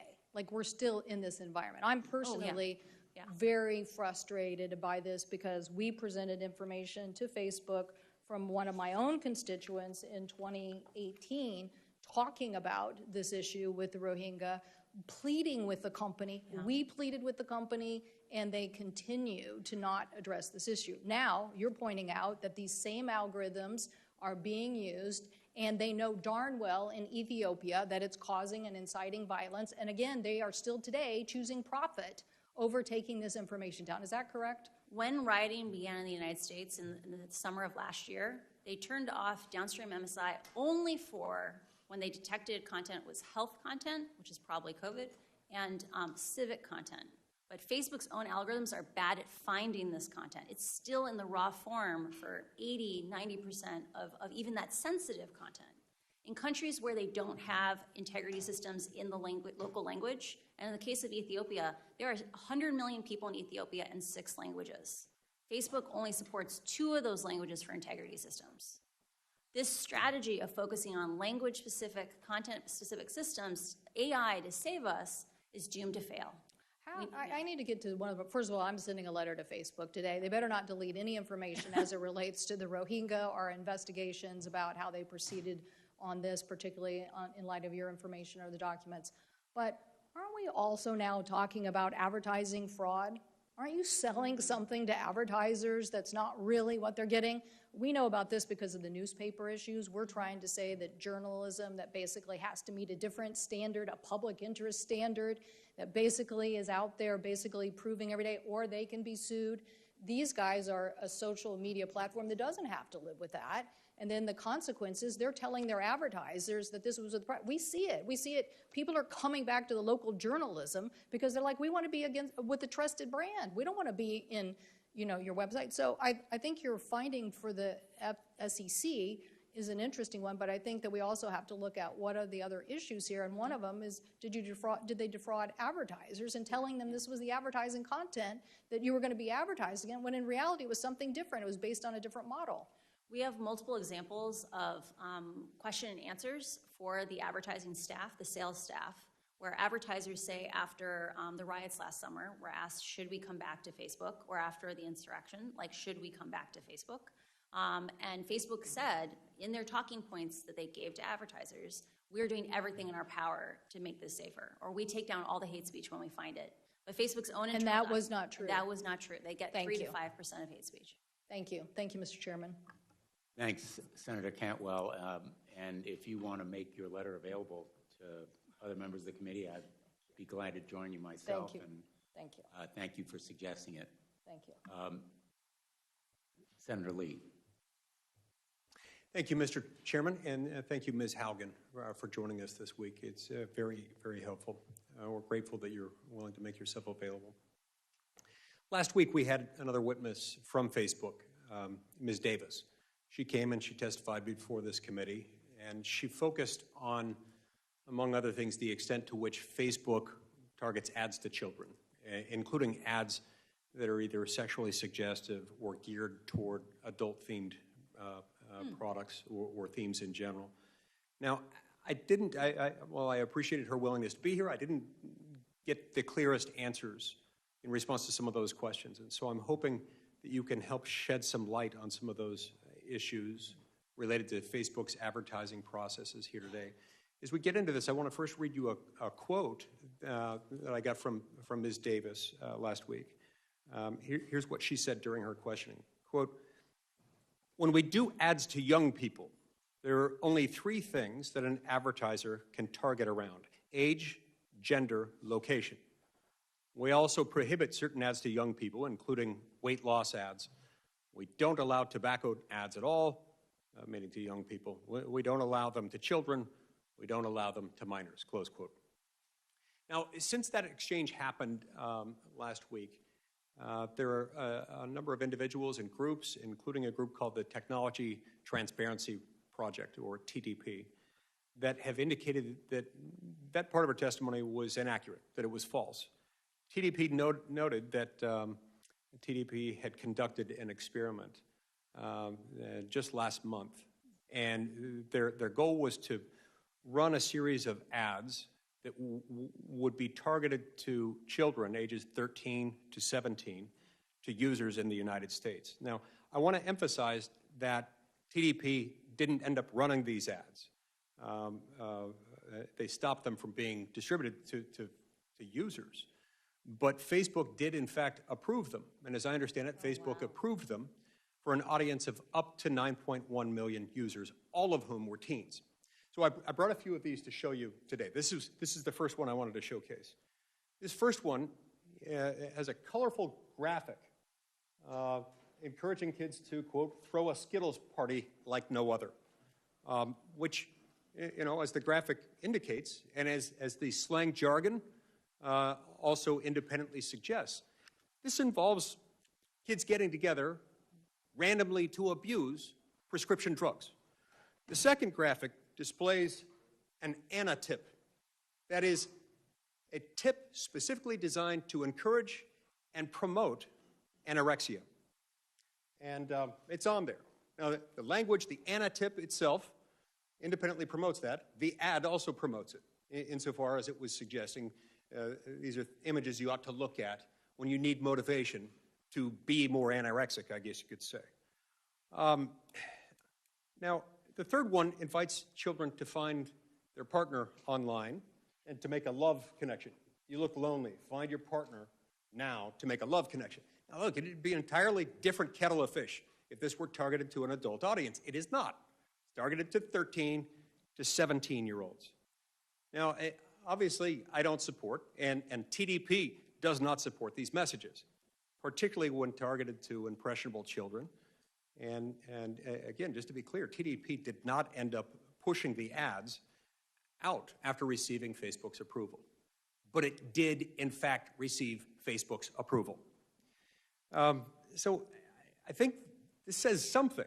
One could argue that it proves that Facebook is allowing and perhaps facilitating the targeting of harmful adult-themed ads to our nation's children. So could you please explain to me, Ms. Haugen, how these ads with a target audience of 13 to 17-year-old children, how would they possibly be approved by Facebook? And is AI involved in that? I did not work directly on the ad approval system. What was resonant for me about your testimony is Facebook has a deep focus on scale. So scale is, can we do things very cheaply for a huge number of people, which is part of why they rely on AI so much. It is very possible that none of those ads were seen by a human. And the reality is that we've seen from repeated documents within my disclosures is that Facebook's AI systems only catch a very tiny minority of offending content. And best case scenario, in the case of something like hate speech, at most they will ever get 10 to 20%. In the case of children, that means drug paraphernalia ads like that. It's likely if they rely on computers and not humans, they will also likely never get more than 10 to 20% of those ads. Understood. Mr. Chairman, I've got one minor follow-up question. It should be easy to answer. Go ahead. So, while Facebook may claim that it only targets ads based on age, gender, and location, even though these things seem to counteract that, but let's set that aside for a minute, and that they're not basing ads based on specific interest categories. Does Facebook still collect interest category data on teenagers, even if they aren't at that moment targeting ads at teens based on those interest categories? I think it's very important to differentiate between what targeting are advertisers allowed to specify and what targeting Facebook may learn for an ad. Let's imagine you had some text on an ad. It would likely extract out features that it thought was relevant for that ad. For example, in the case of something about partying, it would learn partying is a concept. I'm very suspicious that personalized ads are still not being delivered to teenagers on Instagram because the algorithms learn correlations. They learn interactions where your party ad may still go to kids interested in partying because Facebook is almost certainly has a ranking model in the background that it says this person wants more party-related content. Interesting. Thank you. That's very helpful. And what that suggests to me is that while they're saying they're not targeting teens with those ads, the algorithm might do some of that work for them, which might explain why they collect the data even while claiming that they're not targeting those ads in that way. I can't speak to whether or not that's the intention, but the reality is it's very, very, very difficult to understand these algorithms today. And over and over and over again, we saw these biases the algorithms unintentionally learn. And so, yeah, it's very hard to disentangle out these factors as long as you have engagement-based ranking. Thank you, Ms. Haugen. Thank you very much, Senator Lee. Senator Markey. Thank you, Mr. Chairman, very much. Thank you, Ms. Haugen. You are a 21st century American hero, warning our country of the danger for young people, for our democracy, and our nation owes you just a huge debt of gratitude for the courage you're showing here today, so thank you. Ms. Haugen, do you agree that Facebook actively seeks to attract children and teens onto its platforms? Facebook actively markets to children under the age of 18 to get on Instagram, and definitely targets children as young as 8 to be on Messenger Kids. An internal Facebook document from 2020 that you revealed reads, "Why do we care about tweens? They are a valuable but untapped audience." So Facebook only cares about children to the extent that they are of monetary value. Last week, Facebook's global head of safety, Antigone Davis, told me that Facebook does not allow targeting of certain harmful content to teens. Ms. Davis stated, "We don't allow weight loss ads to be shown to people under the age of 18. Yet, a recent study found that Facebook permitted targeting of teens as young as 13 with ads that showed a young woman's thin waist promoting websites that glorify anorexia." Ms. Haugen, based on your time at Facebook, do you think Facebook is telling the truth? I think Facebook has focused on scale over safety, and it is likely that they are using artificial intelligence to try to identify harmful ads without allowing the public oversight to see what is the actual effectiveness of those safety systems. You unearthed Facebook's research about its harm to teens. Did you raise this issue with your supervisors? I did not work directly on anything involving teen mental health. This research was freely available to anyone in the company. Ms. Davis testified last week, quote, "We don't allow tobacco ads at all. We don't allow them to children either. We don't allow alcohol ads to minors. However, researchers also found that Facebook does allow targeting of teens with ads on vaping." Ms. Haugen, based on your time at Facebook, do you think Facebook is telling the truth? I do not have context on that issue. I assume that if they are using artificial intelligence to catch those vape ads, unquestionably ads are making its way through. Okay. So from my perspective, listening to you and your incredibly courageous revelations time and time again, Facebook says one thing and does another. Time and time again, Facebook fails to abide by the commitments that they had made. Time and time again, Facebook lies about what they are doing. Yesterday, Facebook had a platform outage, but for years it has had a principles outage. Its only real principle is profit. Facebook's platforms are not safe for young people. As you said, Facebook is like big tobacco, enticing young kids with that first cigarette, that first social media account designed to hook kids as users for life. Ms. Haugen, whistleblowing shows that Facebook uses harmful features that quantify popularity, push manipulative influencer marketing, amplify harmful content to teens. And last week in this committee, Facebook wouldn't even commit to not using these features on 10-year-olds. Facebook is built on computer codes of misconduct. Senator Blumenthal and I have introduced the Kids Internet Design and Safety Act, the KIDS Act. You have asked us to act as a committee. And Facebook has scores of lobbyists in the city right now coming in right after this hearing to tell us we can't act. And they've been successful for a decade in blocking this committee from acting. So let me ask you a question. The Kids Internet Design and Safety Act, or the KIDS Act, here's what the legislation does. It includes outright bans on children's app features that, one, quantify popularity with likes and follower counts, promotes promotes influencer marketing, and 3, that amplifies toxic posts and that it would prohibit Facebook from using its algorithms to promote toxic posts. Should we pass that legislation? I strongly encourage reforms that push us towards human-scale social media and not computer-driven social media. Those amplification harms are caused by computers choosing what's important to us, not our friends and family.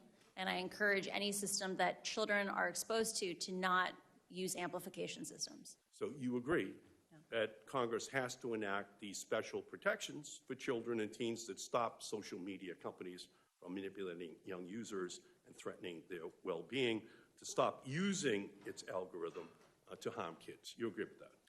I do believe Congress must act to protect children. And children and teens also needed privacy online Bill of Rights. I'm the author of the Children's Online Privacy Protection Act of 1998. But it's only for kids under 13 because the industry stopped me from making it age 16 in 1998 because it was already their business model.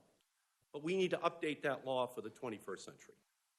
Tell me if this should pass. One, create an online eraser button so that young users can tell websites to delete the data they've collected about them.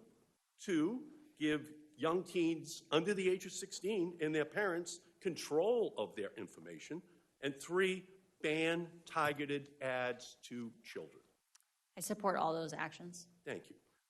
And finally, I've also introduced the Algorithmic Justice and Online Platform Transparency Act, which would, one, open the hood on Facebook and big tech's algorithms so we know how Facebook is using our data to decide what content we see, and two, ban discriminatory algorithms that harm vulnerable populations online, like showing employment and housing ads to white people, but not to black people in our country. Should Congress pass that bill? Algorithmic bias issues are a major issue for our democracy. During my time at Pinterest, I became very aware of the challenges of, like I mentioned before, it's difficult for us to understand how these algorithms actually act and perform. Facebook is aware of complaints today by people like African Americans saying that Reels doesn't give African Americans the same distribution as white people. And until we have transparency and our ability to confirm ourselves that Facebook's marketing messages are true, we will not have a system that is compatible with democracy. So, I thank Senator Lee. I agree with you and your line of questions. I wrote Facebook asking them to explain that discrepancy because Facebook, I think, is lying about targeting 13 to 15-year-olds. So here's my message for Mark Zuckerberg. Your time of invading our privacy, promoting toxic content, and preying on children and teens is over. Congress will be taking action. You can work with us or not work with us, but we will not allow your company to harm our children and our families and our democracy any longer. Thank you, Ms. Haugen. We will act. Thanks, Senator Markey. We're going to turn to Senator Blackburn, and then we will take a break. I know that there's some interest in another round of questions. Maybe, maybe we'll turn to Senator Lujan for his questions before. Well, we've got Cruz and Scott. And we have others, so we'll come back after the... Mr. Chairman? I have to go to sit in the chair starting at noon today. Why don't we turn to... You had one question? I do. I have one question. This relates to what Mr. Markey was asking. Does Facebook ever employ child psychologists or mental health professionals to deal with these children online issues that we're discussing? Facebook has many researchers with PhDs. I assume some of them are, I know that some have psychology degrees. I'm not sure if they are child specialists. Facebook also works with external agencies that are specialists at children's rights online. Senator Lujan, and then at the conclusion of Senator Lujan's questions, we'll take a break. We'll come back at noon. Thank you, Mr. Chairman, and I appreciate the indulgence of the committee. Ms. Haugen, last week, the committee heard directly from Ms. Davis, the global head of safety for Facebook. During the hearing, the company contested their own internal research as if it does not exist. Yes or no, does Facebook have internal research indicating that Instagram harms teens, particularly harming perceptions of body image, which disproportionately affects young women? Yes, Facebook has extensive research on the impacts of its products on teenagers, including young women. Thank you for confirming these reports. Last week, I requested Facebook make the basis of this research the data set minus any personally identifiable information available to this committee.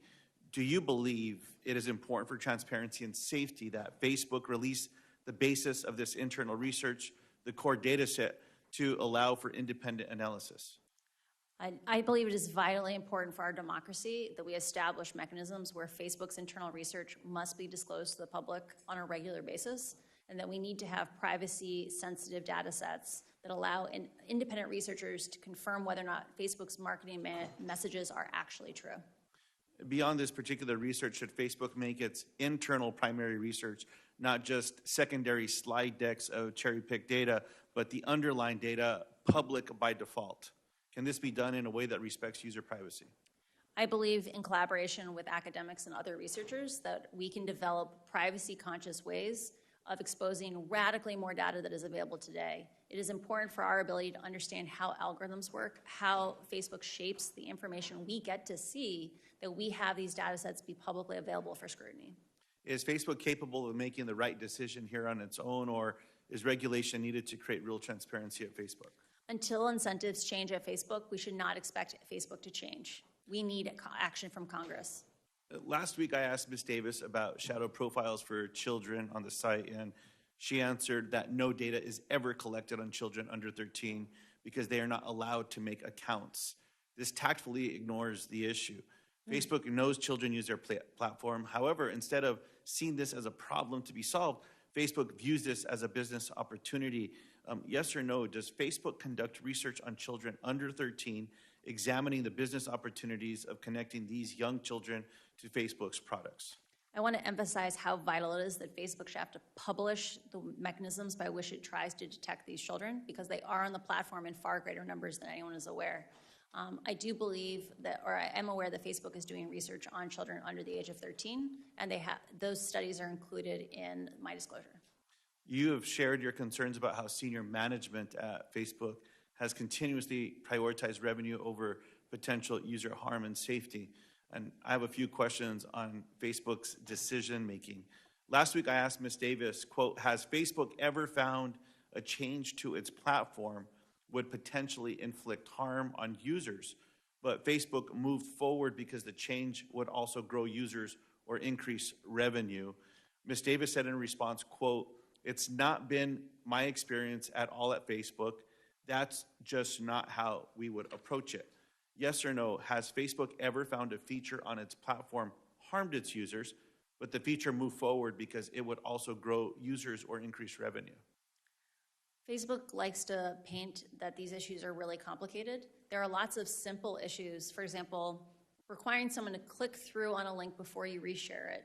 That's not a large imposition, but it does decrease growth a tiny little amount, because in some countries, reshares make up 35% of all the content that people see. Facebook prioritized that content on the system, the reshares, over the impacts to misinformation, hate speech, or violence incitement.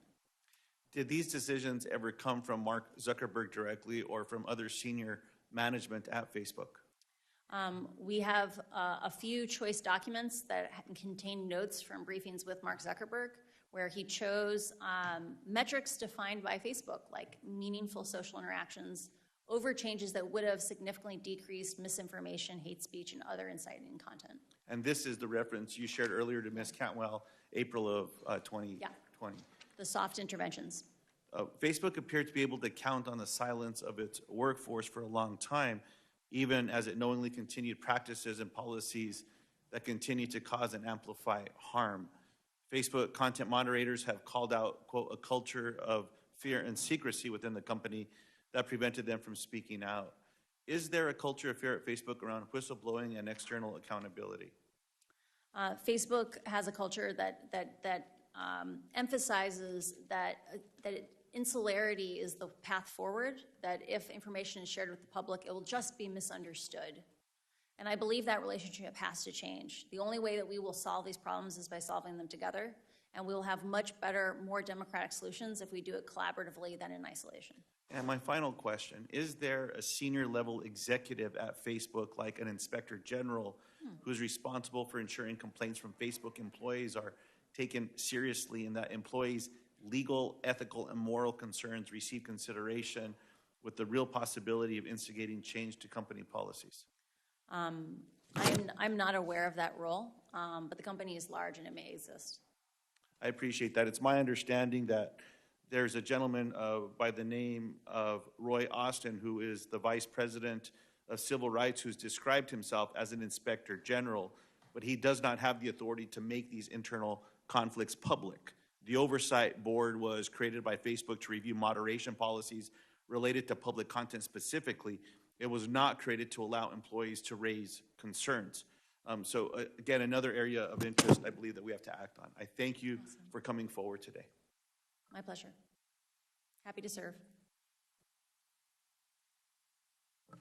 The committee is in recess.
Welcome back, Ms. Haugen. Thank you for your patience. We're going to reconvene, and we'll go to Senator Hickenlooper.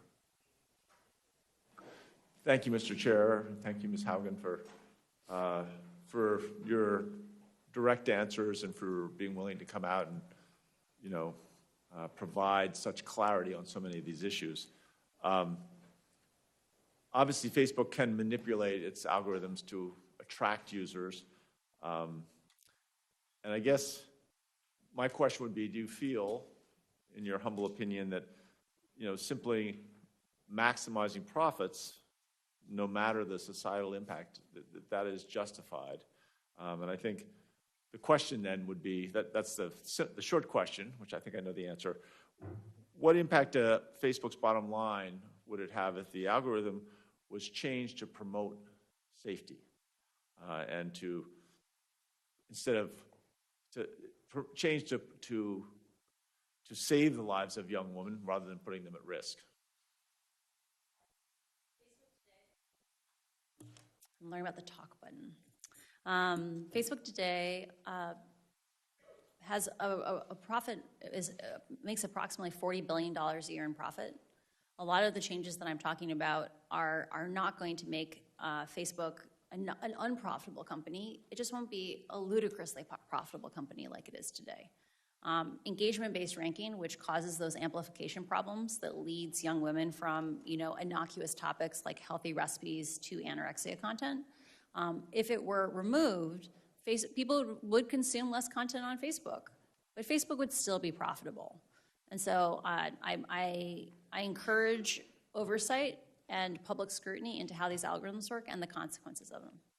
Right. Well, and I appreciate that. I'm a former small business owner. I owned started a brew pub back in 1988, and really was always, we worked very hard to look.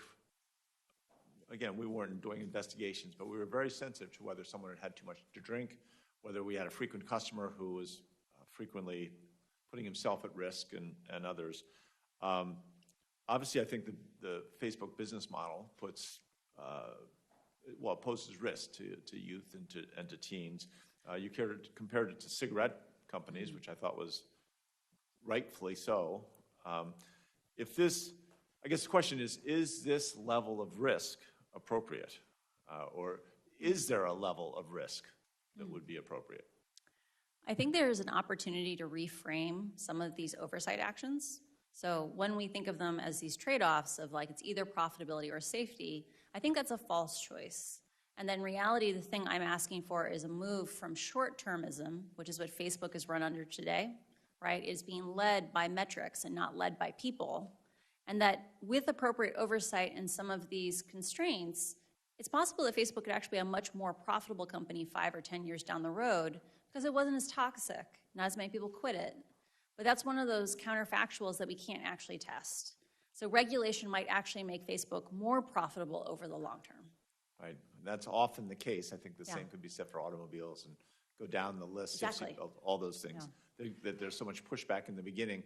I also thought that the question of how do we assess the impact to their bottom line. We had a representative of Facebook in here recently who talked about that 8 out of 10 Facebook users feel their life is better and that their job is to get to 10 out of 10. Maybe this is the 20% that they're missing. I don't know how large the demographic is of people that are caught back up into this circuitous sense of really taking them down into the wrong direction. How many people that is? Do you have any idea? That quote last week was really shocking to me because I don't know if you're aware of this, but in the case of cigarettes, only about 10% of people who smoke ever get lung cancer, right? So the idea that 20% of your users could be facing serious mental health issues and that's not a problem is shocking. I also want to emphasize for people that eating disorders are serious, right? There are going to be women walking around this planet in 60 years with brittle bones because of choices that Facebook made around emphasizing profit today. Or there are going to be women when they're in 20 years who want to have babies who can't because they're infertile as a result of eating disorders today. They're serious. And I think there's an opportunity here for having public oversight and public involvement, especially in matters that impact children. Great. Well, thank you for being so direct on this and for stepping forward. I yield back the floor, Chair. Thanks, Senator Hickenlooper. Senator Cruz. Thank you, Mr. Chairman. Ms. Haugen, welcome. Thank you for your testimony. When it concerns Facebook, there are a number of concerns that this committee and Congress has been focused on. Two of the biggest have been Facebook's intentional targeting of kids with content that is harmful to the children. Mm-hmm. And then secondly, and a discrete issue, is the pattern of Facebook and social media engaging in political censorship. I want to start with the first issue, targeting kids. As you're aware, and as indeed the documents that you provided indicated, Facebook's, according to the public reporting on it, Facebook's internal reports found that Instagram makes, quote, body image issues worse for 1 in 3 teen girls. And additionally, it showed that, quote, 13% of British users and 6% of American users trace their desire to kill themselves to Instagram. Is that a fair and accurate characterization of what Facebook's research concluded? I only know what I read in the documents that were included in my disclosure. That is an accurate description of the ones that I have read. Because Facebook has not come forward with the total corpus of their known research, I don't know what their other things say. But yes, there is documents that say those things. So we had testimony last week in the Senate with a witness from Facebook who claimed that information was not accurate and needed to be in context. Now, of course, she wasn't willing to provide the context, the alleged mysterious context. Do you know of any context that would make those data anything other than horrifying and deeply disturbing? Engagement-based ranking and these processes of amplification, they impact all users of Facebook. The algorithms are very smart in the sense that they latch on to things that people want to continue to engage with. And unfortunately, in the case of teen girls and things like self-harm, they develop these feedback cycles where children are using Instagram as to self-soothe, but then are exposed to more and more content that makes them hate themselves. This is a thing where we can't say 80% of kids are okay. We need to say, how do we save all the kids? The Wall Street Journal reported that Mark Zuckerberg was personally aware of this research. Do you have any information one way or the other as to Mr. Zuckerberg's awareness of the research? We have one of the documents included in the disclosures, it details something called Project Daisy, which is an initiative to remove likes off of Instagram. The internal research showed that removing likes off Instagram is not effective as long as you leave comments on those posts. And yet the research directly presented to Mark Zuckerberg said, we should still pursue this as a feature to launch, even though it's not effective, because the government, journalists, and academics want us to do this. Like it would get us positive points with the public. That kind of duplicity is why we need to have more transparency, and why, if we want to have a system that is coherent with democracy, we must have public oversight from Congress. Do you know if Facebook, any of the research it conducted, attempted to quantify how many teenage girls may have taken their lives because of Facebook's products? I am not aware of that research. Do you know if Facebook made any changes when they got back that 13% of British users and 6% of American users traced their desire to kill themselves to Instagram? Do you know if they made any changes in response to that research to try to correct or mitigate that? I found it very surprising that when Antonia Davis was confronted with this research last week, she couldn't enumerate a 5-point plan, a 10-point plan of the actions that they took. I also find it shocking that once Facebook had this research, it didn't disclose it to the public, because this is the kind of thing that should have oversight from Congress. So when you were at Facebook, were there discussions about how to respond to this research? I did not work directly on issues concerning children. These are just documents that were freely available in the company, so I am not aware of that. Okay. Do you have thoughts as to what kind of changes Facebook could make to reduce or eliminate these harms?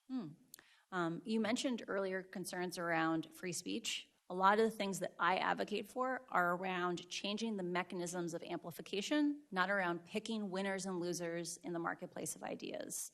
The So problems explain that are, what that means. Oh, sure.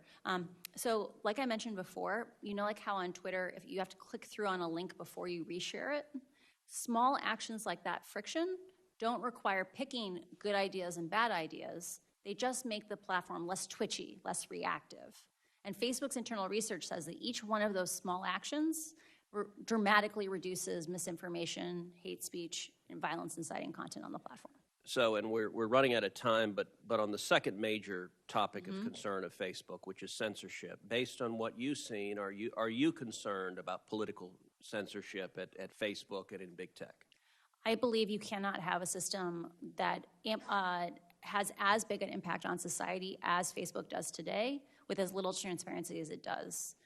I'm a strong proponent of chronological ranking, ordering by time with a little bit of spam demotion, because I think we don't want computers deciding what we focus on. We should have software that is human scaled, where humans have conversations together, not computers facilitating who we get to hear from. So how could we get more transparency? What would produce that?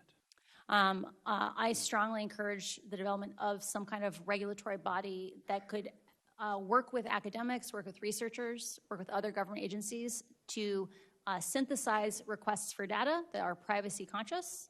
This is an area that I'm really passionate about. Because right now, no one can force Facebook to disclose data. And Facebook has been stonewalling us, or even worse, they gave inaccurate data to researchers, as the scandal recently showed. What data should they turn over? And my time's expired. So, for example, even data as simple as what integrity systems exist today and how well do they perform? Like, there are lots and lots of people who Facebook is conveying around the world that Facebook safety systems apply to their language, and those people aren't aware that they're using a raw, original, dangerous version of Facebook. Just basic actions like transparency would make a huge difference. thank you. Thanks, Senator Cruz. Senator Loomis. Thank you, Mr. Chairman, and thank you for your testimony. If you were in my seat today instead of your seat, what documents or unanswered questions would you seek from Facebook, especially as it relates to children, but even generally speaking? I think any research regarding what Facebook does problematic use, i.e. the addictiveness of the product, is of vital importance. And anything around what Facebook knows about parents' lack of knowledge about the platform. I only know about the documents that I have seen, right? I did not work on teens or child safety myself. But in the documents that I read, Facebook articulates the idea that parents today are not aware of how dangerous Instagram is. And because they themselves did not live through these experiences, they can't coach their kids on basic safety things. And so, at a minimum, Facebook should have to disclose what it knows in that context. Okay, so we're trying to protect individuals' data that they're gathering, have data privacy, but have transparency in the manner in which the data is used. Can we bridge that gap? Imagine, I think reasonable people can have a conversation on how many people need to see a piece of content before it's not really private. Like if 100,000 people see something, is it private? If 25,000 people see it, is it private? Just disclosing the most popular content on the platform, including statistics around what factors went into the promotion of that content, would cause radically more transparency than we have today on how Facebook chooses what we get to focus on, how they shape our reality. Okay, if our focus is protecting the First Amendment and our rights to free speech while very carefully regulating data privacy, I've heard there are a number of things that are being discussed in Congress. Everything from antitrust laws to calling Facebook a utility to the idea that you just raised of a regulatory board of some sort that has authority to, through understanding of the algorithms and how they're used and other mechanisms that create what we see, the face of Facebook, so to speak. Tell me a little more about how you envision that board working. What is in your mind, based on your understanding of the company and the ill consequences, what is the best approach to bridging the gap between keeping speech free and protecting individual privacy with regard to data? So I think those issues are, they're independent issues. So we can talk about free speech first, which is having more transparency. Like Facebook has solutions today that are not content-based.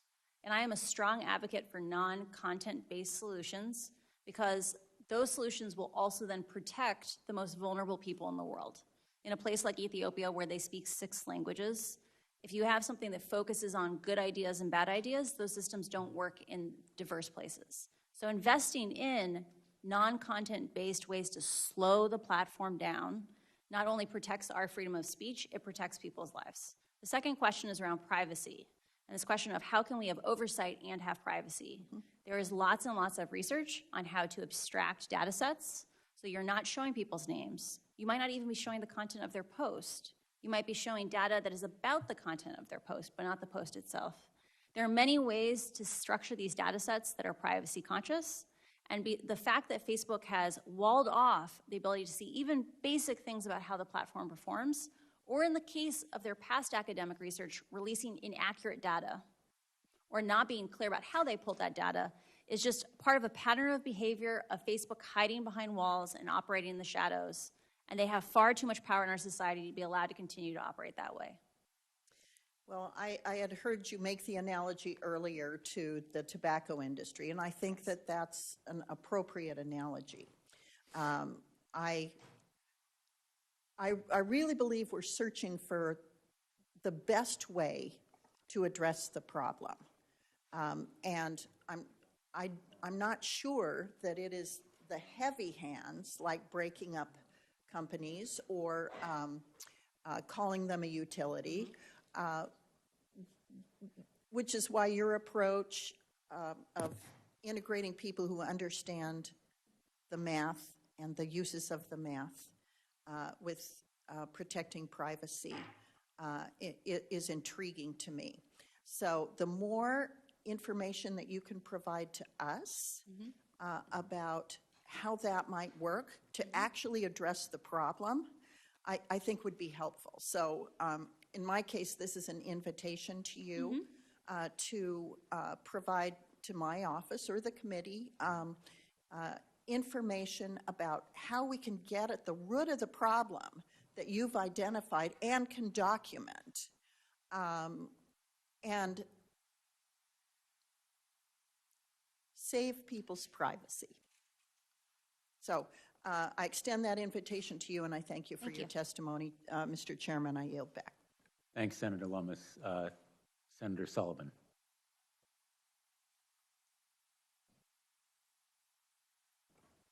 Thank you, Mr. Chairman, and I want to thank our witness here. It's been a good hearing. A lot of information has been learned, particularly on the issue of how this is impacting our kids. I think we're going to look back 20 years from now, and all of us are going to be like, what in the hell were we thinking?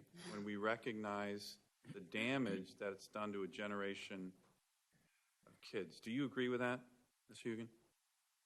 When Facebook has made statements in the past about how much benefit Instagram is providing to kids' mental health, like kids are connecting who were once alone, what I'm so surprised about that is if Instagram is such a positive force, have we seen a golden age of teenage mental health in the last 10 years? Yeah. No, we've seen the opposite, right? We've seen escalating rates of suicide and depression amongst teenagers. Do you think those rates are at least in part driven by the social media phenomenon? There is a broad swath of research that supports the idea that usage of social media amplifies the risk for these mental health harms. So right now, and this hearing is helping illuminate it, we are seeing... And Facebook's own research shows that. Right? Yeah. Say that again, that's important. And Facebook's own research shows that. Right? The kids are saying, I am unhappy when I use Instagram and I can't stop. that if I leave, I'm afraid I'll be ostracized. Right. And that's so sad. So they know that.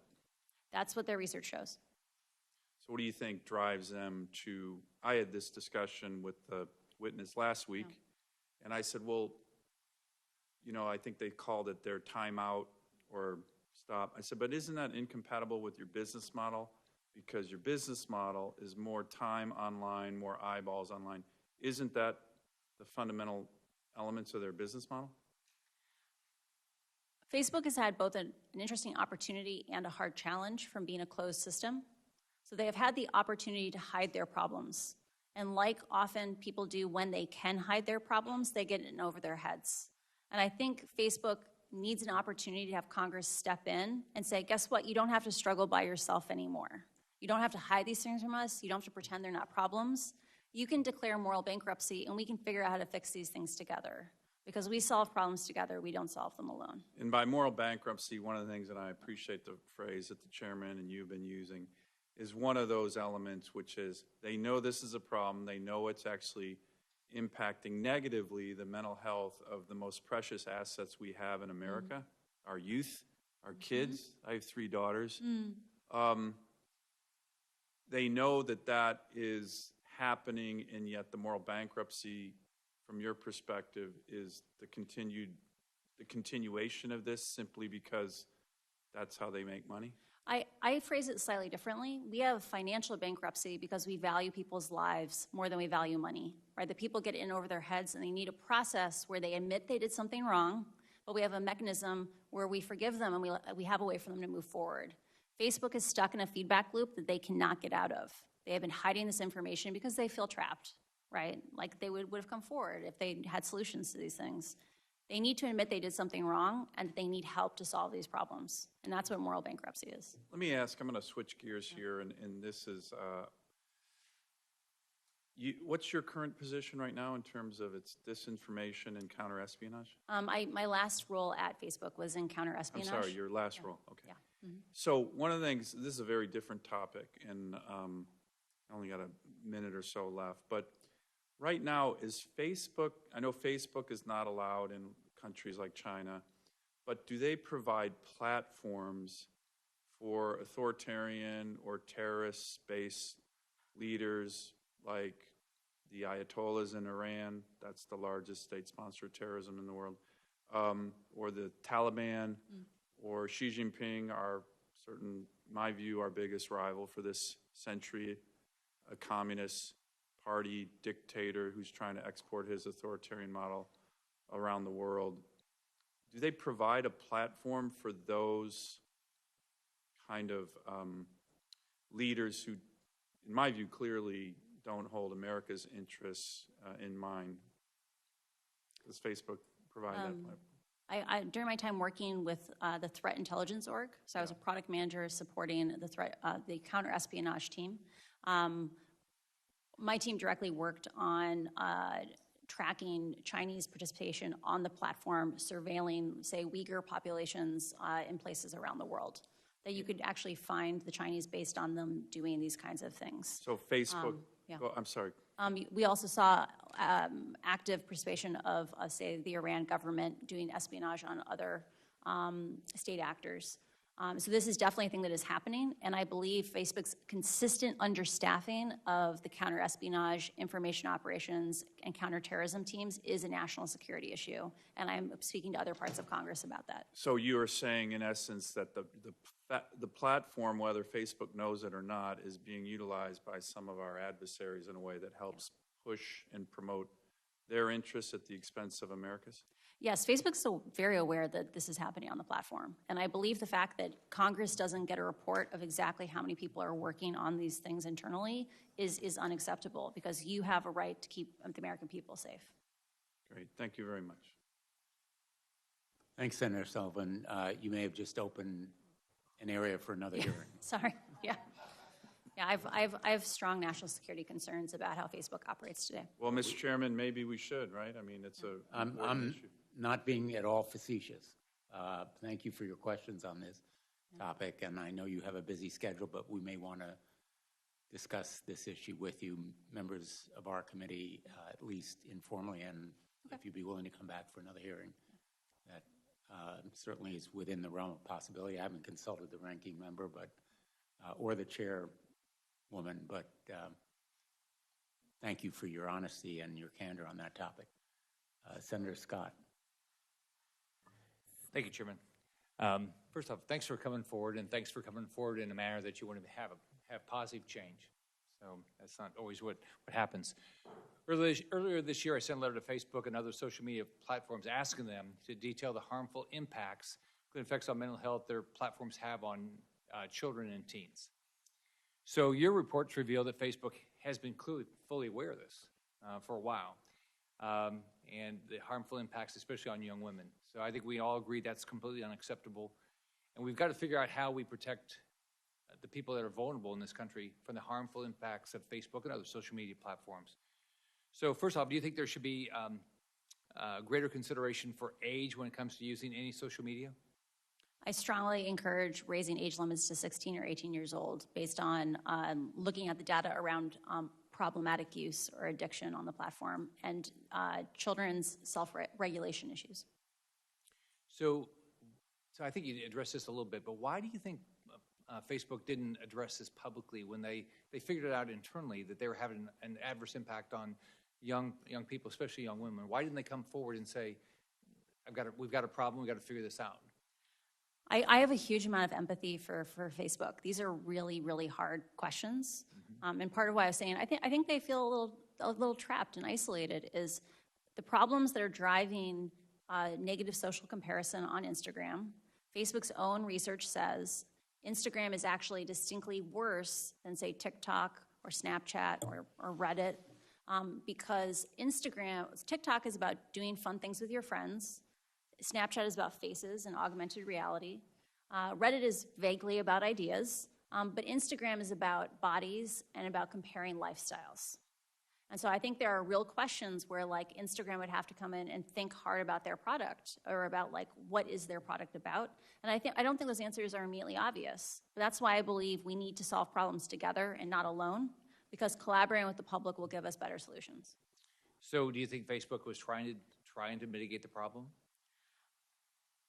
I think within the set of incentives that they were working within, they did the best they could. Unfortunately, those incentives are not sustainable and they are not acceptable in our society.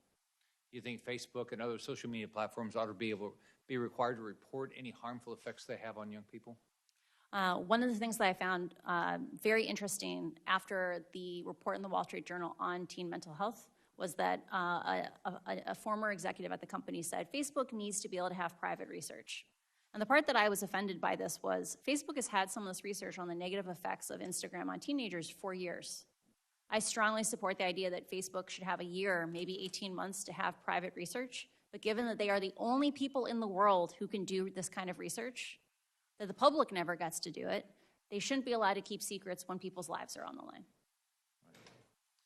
So, because to be clear, if they make $40 billion a year, they have the resources to solve these problems. They're choosing not to solve them. Yeah. Didn't that surprise you? They wouldn't put more effort into this? I know. Because you know it's going to catch up with them eventually, right? Yeah.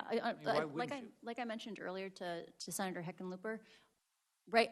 Coming in and having oversight might actually make Facebook a more profitable company 5 or 10 years from now because toxicity, Facebook's own research shows they have something called an integrity holdout. These are people who don't get protections from integrity systems to see what happens to them. And those people who deal with a more toxic, painful version of Facebook use Facebook less.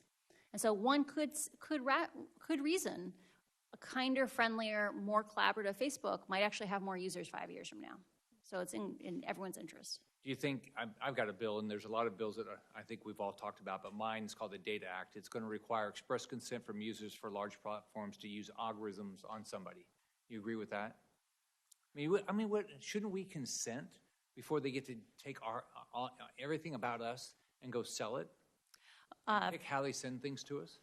For selling personal data, that is an issue that I believe people should have substantially more control over. Most people are not well informed on what the personal costs of having their data sold are. And so I worry about pushing that choice back on individual consumers. In terms of should people consent to working with algorithms, I worry that if Facebook is allowed to give users the choice of, do you want an engagement-based newsfeed or do you want a chronological newsfeed, like ordered by time, maybe a little spam demotion, that people will choose the more addictive option, that engagement-based ranking, even if it is leading their daughters to eating disorders. All right. Thank you. Thanks, Senator Scott. I think we have concluded the first round, unless we're missing someone who is online and not hearing anyone. Let's go to the second round. Thank you again for your patience. I know you have a hard stop, I think, at 1:30, so we'll be respectful of that limitation. And I'll begin by asking a few questions. First, let me say, Senator Klobuchar very aptly raised with you the principal obstacle to our achieving legislative reform in the past, which is the tons of money spent on lobbyists and other kinds of influence peddling, to use a pejorative word, that is so evident here in the United States Congress. Some of it's dark money, some of it is very overt, but I guess the point I'd like to make to you personally is that your being here really sends a profound message to our nation that one person can really make a difference. One person standing up, speaking out, can overcome a lot of those obstacles for us. And you have crystallized, in a way, our consciousness here. You have been a catalyst, I think, for change in a way that we haven't seen. And I've been working on these issues for 10, 15 years. And you have raised awareness in a way that I think is very unique. So thank you not only for your risk-taking and your courage and strength in standing up, but also for the effect that it has had. And I also want to make another point, and you can tell me whether I'm correct or not. I think there are other whistleblowers out there. I think there are other truth tellers in the tech world who want to come forward. And I think you're leading by example. I think you are showing them that there's a path to make this industry more responsible and more caring about kids and about the nature of our public discourse generally and about the strength of our democracy. And I think you have given them a boost, those whistleblowers out there, in potentially coming forward. I think that's tremendously important. And I think also, and again, you can tell me if I'm wrong, there are a lot of people in Facebook who are cheering for you because there are public reports, and I know of some of my friends in this world who tell me that there are people who are working for Facebook who wish they had the opportunity and the courage to come forward as you have done, because they feel a lot of reservations about the way that Facebook has used the platform, used algorithms, used content, and pushed it on kids in this way. So those are sort of hypotheses that I hope you can confirm. And I also would like to ask you, because a lot of parents are watching right now. So you've advised us on what you think we should do, the reforms, some of them that you think we should adopt, stronger oversight, authorized by Congress, better disclosure, because right now Facebook essentially is a black box for most of America. Facebook is a black box that's designed by Mark Zuckerberg Incorporated. Mark Zuckerberg and his immediate coterie, and the buck stops with him. And reform of Section 203, so there's some legal responsibility. So people have a day in court, some kind of recourse legally when they're harmed by Facebook, because right now it has this broad immunity. Most of America has no idea, essentially, You can't sue Facebook. You have no recourse. Most America doesn't know about Section 230, and if you pushed a lot of members of Congress, they wouldn't know either. It's actually slightly worse than that. Facebook made a statement in a legal proceeding recently where they said they had the right to mislead the court because they had immunity, right? That 230 gave them immunity, so why should they have to tell the truth about what they're showing? Which is kind of contempt. Shocking. Well, it is shocking to a lawyer, Yeah.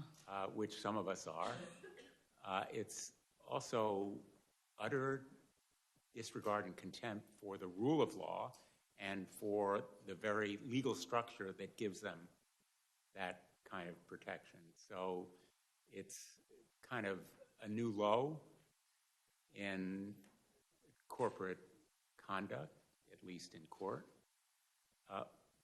So you've provided us with some of the reforms that you think are important, and I think that the oversight goes a long way because it in turn would make public a lot of what is going on in this black box. But for now, since a lot of teens and tweens will be going home tonight, as you've said, to endure the bullying, the eating disorders, the invitations to feel insecure about themselves, heightened anxiety. They have to live with the real world as it exists right now. And they will be haunted for their lifetimes by these experiences. What would you tell parents right now? What would you advise them about what they can do? Because they need more tools. And some of the proposals that have been mentioned here would give parents more tools to protect their children. Right now, a lot of parents tell me they feel powerless. They need more information. They're way behind that they need to be empowered in some way to protect their kids in the real world right now in real time. So I offer you that open-ended opportunity to talk to us a little bit about your thoughts.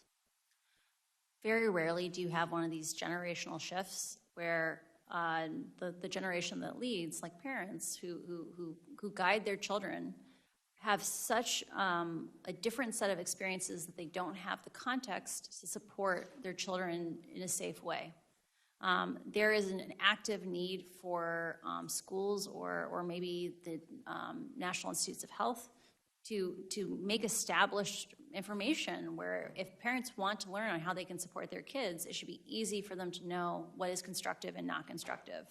Because Facebook's own research says kids today feel like they are struggling alone with all these issues because their parents can't guide them.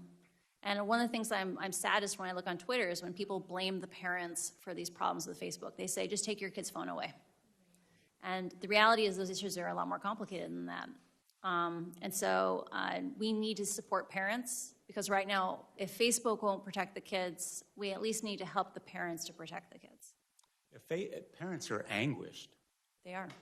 About this issue. Parents are hardly uncaring. They need the tools. They need to be empowered. And I think that the major encouragement for reforms is going to come from those parents. And you have pointed out, I think in general, but I'd like you to just confirm for me, this research and the documents containing that research is not only findings and conclusions, it's also recommendations for changes. What I hear you saying is that again and again and again, these recommendations were just rejected or disregarded, correct? There is a pattern of behavior that I saw at Facebook, of Facebook choosing to prioritize its profits over people. And any time that Facebook faced even tiny hits to growth, like 0.1% of sessions, 1% of views, that it chose its profits over safety. And you mentioned, I think, bonuses tied to downstream MSIs. To core MSI, yeah. Could you explain what you meant? So MSI is meaningful social interaction. Facebook's internal governance is very much based around metrics. So Facebook is incredibly flat, to the point where they have the largest open floor plan office in the world. It's a quarter of a mile long and one room, right? They believe in flat. And instead of having internal governance, they have metrics that people try to move. In a world like that, it doesn't matter that we now have multiple years of data saying MSI may be encouraging bad content, might be making spaces where people are scared, where they are shown information that puts them at risk. It's so hard to dislodge a ruler like that, a yardstick, that you end up in the situation where, because no one is taking leadership, like no one is intentionally designing these systems, it's just many, many people running in parallel, all moving the metric, that these problems get amplified and amplified and amplified, and no one steps in to bring the solutions. And I just want to finish, and then I think we've been joined by Senator Young, and then we'll go to Senator Blackburn and Senator Klobuchar. I spent a number of years as an attorney general helping to lead litigation against big tobacco. And I came to hear from a lot of smokers how grateful they were, ironically and unexpectedly, that someone was fighting big tobacco, because they felt they had been victimized as children. They started smoking when they were 7, 8, 12 years old, because big tobacco was hooking them. And as we developed the research, very methodically and purposefully addicting them at that early age, when they believed that they would make themselves more popular, that they would be cool and hip if they began smoking. And then nicotine hooked them. Now, physiologically, nicotine has addictive properties. What is it about Facebook's tactics of hooking young people that makes it similar to what big tobacco has done?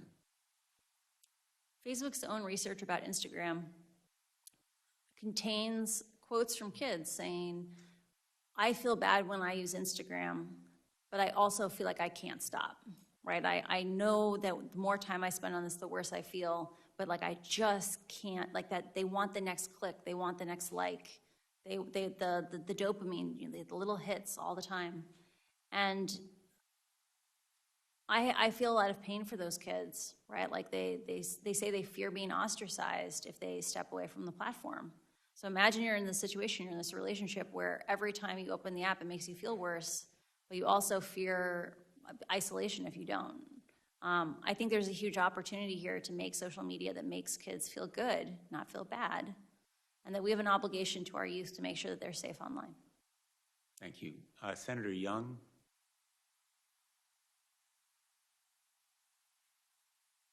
Jen, thank you for your compelling testimony.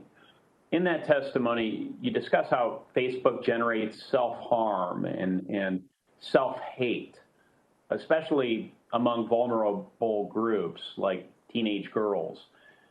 I happen to be a father of 4 kids, 3 daughters, 2 of whom are teenagers, and as you just alluded to, most adults, myself included, have never been a teenager during the age of Facebook, Instagram, and these other social media platforms.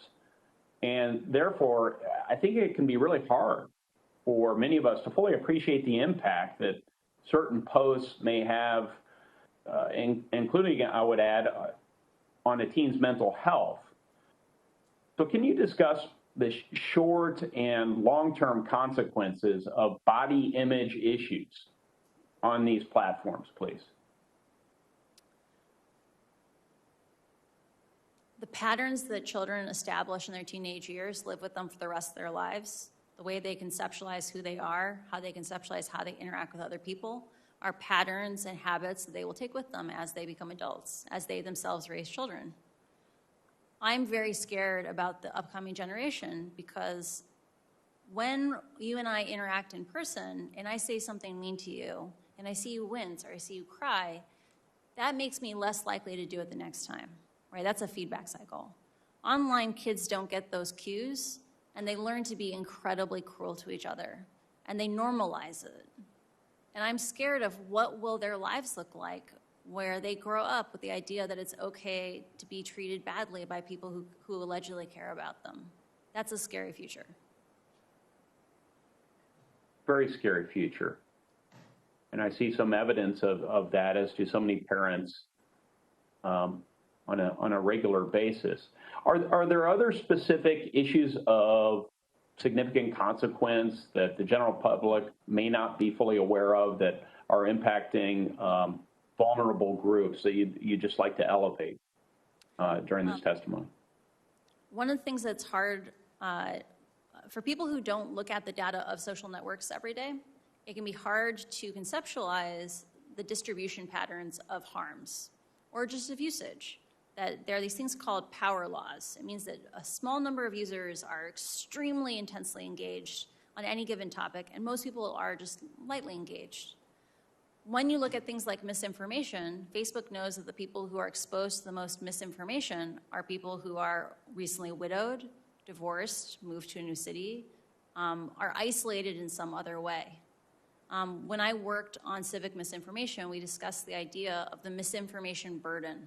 Like the idea that when people are exposed to ideas that are not true over and over again, it erodes their ability to connect with the community at large because they no longer adhere to facts that are consensus reality.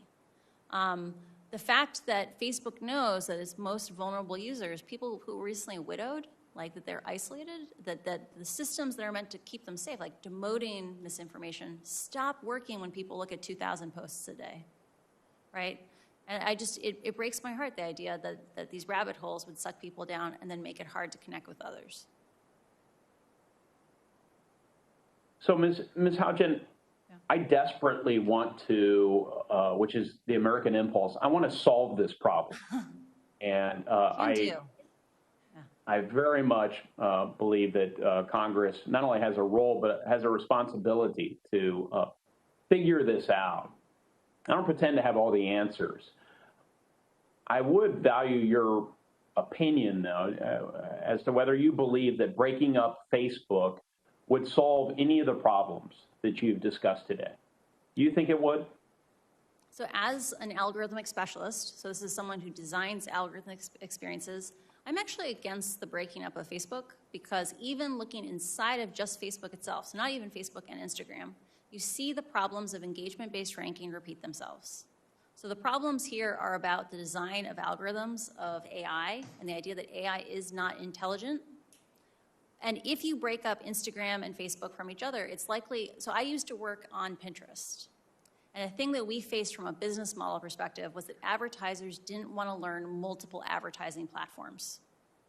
That they wanted to learn, they got one platform for Instagram and Facebook and whatever, and learning a second one for Pinterest, Pinterest made radically fewer dollars per user. And what I'm scared of is right now, Facebook is the internet for lots of the world. If you go to Africa, the internet is Facebook. If you split Facebook and Instagram apart, it's likely that most advertising dollars will go to Instagram, and Facebook will continue to be this Frankenstein that is altering, that is endangering lives around the world, only now there won't be money to fund it. And so I think oversight and finding collaborative solutions with Congress is going to be key because these systems are going to continue to exist and be dangerous even if broken up. Thank you. Thanks, Senator Young. Senator Blackburn. Thank you, Mr. Chairman. I have a text that was just put up by Facebook's spokesperson, Andy Stone. It says, just pointing out the fact that Frances Haugen did not work on child safety or Instagram or research these issues and has no direct knowledge of the topic from her work at Facebook. So I will simply say this to Mr. Stone. If Facebook wants to discuss their targeting of children, if they want to discuss their practices of privacy invasion or violations of the Children Online Privacy Act, I am extending to you an invitation to step forward, be sworn in and testify before this committee. We would be pleased to hear from you and welcome your testimony. One quick question for you. What's the biggest threat to Facebook's existence? Is it greed? Is it regulators? Is it becoming extinct or obsolete for teenage users? What is the biggest threat to their existence? I think the fact that Facebook is driven so much by metrics and that these lead to a very heavy emphasis on short-termism, that every little individual decision may seem like it helps with growth, but if it makes it more and more toxic platform that people don't actually enjoy, like when they passed meaningful social interactions back in 2018, Facebook's own research said that users said it made it less meaningful, right? I think this aggregated set of short-term decisions endangers Facebook's future. Okay. But sometimes we need to pull it away from business as usual, help it write new rules if we want it to be successful in the future. So they can't see the forest for the trees. Yes, yes. Very well put. Thank you. And I know Senator Klobuchar is waiting, so I'll yield my time back, and I thank you. Thanks, Senator Blackburn. Thank you very much, and thank you to both of you for your leadership. And all three of us are on the Judiciary Committee, so we're also working on a host of other issues, including the App Store issues, which is unrelated to Facebook, actually, including issues relating to dominant platforms when they promote their own content or engage in exclusionary conduct, which I know is not our topic today. I see the thumbs up from you, Ms. Haugen, which I appreciate. And I think this idea of establishing some rules of the road for these tech platforms goes beyond the kid protection that we so dearly need to do. And I just want to make sure you agree with me on that. Totally. I was shocked when I saw the New York Times story a couple of weeks ago about Facebook using its own platform to promote positive news about itself. I was like, wow. I knew you shaped our reality. I wasn't aware it was that much. Right, and that's a lot of the work that we're doing over there. So I want to get to something Senator Young was talking about, misinformation. And Senator Lujan and I have put together an exception, actually, to the 230 immunity when it comes to vaccine misinformation in the middle of a public health crisis. Last week, YouTube announced it was swiftly banning all anti-vaccine misinformation. And I've long called on Facebook to take similar steps. They've taken some steps. But do you think they can remove this content, and do they put sufficient resources? We know the effect of this. We know that over half the people that haven't gotten the vaccines, it's because of something that they've seen on social media. I know the guy who walked into a cafe and said his mother-in-law wouldn't get a vaccine because she thought a microchip would be planted in her arm. Could you... which is false. I'm just saying that for the record here. Yeah. Could, in case it gets put on social media, could you talk about are there enough resources to stop this from happening? I do not believe Facebook, as currently structured, has the capability to stop vaccine misinformation because they overly reliant on artificial intelligence systems that they themselves say will likely never get more than 10 to 20% of content. There you go. And yet it's a company that, the cap over $1 trillion, one of the world's biggest companies that we've ever known. And that's what really bothers me. Here, Senator Lujan and I also have pointed out the issue with content moderators. Does Facebook have enough content moderations for content in Spanish and other languages besides English? One of the things that was disclosed, we have documentation that shows how much operational investment there was by different languages, and it showed a consistent pattern of underinvestment in languages that are not English. I am deeply concerned about Facebook's ability to operate in a safe way in languages beyond maybe the top 20 in the world. Okay, thank you. We go back to eating disorders. Today you've said that you have documents indicating Facebook is doing studies on kids under 13, even though technically no kids under 13 are permitted on the platform. The potential for eating disorder content to be shown to these children raises serious concerns. Senator Blumenthal's been working on this. I've long been focused on this eating disorder issue, given the mortality rates. Are you aware of studies Facebook has conducted about whether kids under 13 on the platform are nudged towards content related to eating disorders or unhealthy diet practices? CNN also did investigation on this front. I have not seen specific studies regarding eating disorders in under the age of 13, but I have seen research that indicates that they are aware that teenagers coach tweens who are on the platform to not reveal too much, to not post too often, and that they have categorized that as a myth that you can't be authentic on the platform, and that the marketing team should try to advertise to teenagers to stop coaching tweens that way. So I believe we've shared that document with Congress already. Exactly. Well, thank you, and we'll be looking more. Speaking of the research issue, Facebook has tried to downplay the internal research that was done, saying it was unreliable. It seems to me that they're trying to mislead us there. The research was extensive, surveying hundreds of thousands of people traveling around the world to interview users. In your view, are the internal researchers at Facebook who examine how users are affected by the platform, is their work thorough? Are they experienced? Is it fair for Facebook to throw them under the bus? Facebook has one of the top-ranked research programs in the tech industry. Like, they've invested more in it than I believe any other social media platform. And some of the biggest heroes inside the company are the researchers, because they are boldly asking real questions and being willing to say awkward truths. The fact that Facebook is throwing them under the bus, I think, is unacceptable, and I just want the researchers to know that I stand with them and that I see them. Or maybe we should say, as the name of one book, The Ugly Truth. Yeah. What about Facebook blocking researchers at NYU from accessing the platform? Does that concern you? These are outside researchers. I am deeply concerned. So for context, for those who are not familiar with this research, there are researchers at NYU who, because Facebook does not publish enough data on political advertisements or how they are distributed, these are advertisements that influence our democracy and how it operates. They created a plugin that allowed people to opt in, to volunteer, to help collect this data collectively, and Facebook lashed out at them and even banned some of their individual accounts. The fact that Facebook is so scared of even basic transparency that it goes out of its way to block researchers who are asking awkward questions shows you the need for congressional oversight and why we need to do federal research and federal regulations on this. Very good. Thank you. Thank you for your work. Thanks, Senator Klobuchar. Senator Markey. Thank you. Thank you, Mr. Chairman. Thank you for your incredible leadership on this issue.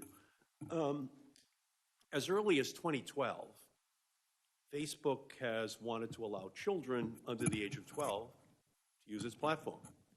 At that time, in 2012, I wrote a letter to Facebook asking questions about what data it planned to collect and whether the company intended to serve targeted ads at children. Now, here we are 9 years later, debating the very same issues. Today, Ms. Haugen, you've made it abundantly clear why Facebook wants to bring more children onto the platform. It's to hook them early, just like cigarettes, so that they become lifelong users, so Facebook's profits increase. Yet we should also ask, why in the last 9 years has the company not launched Facebook for Kids or Instagram for Kids?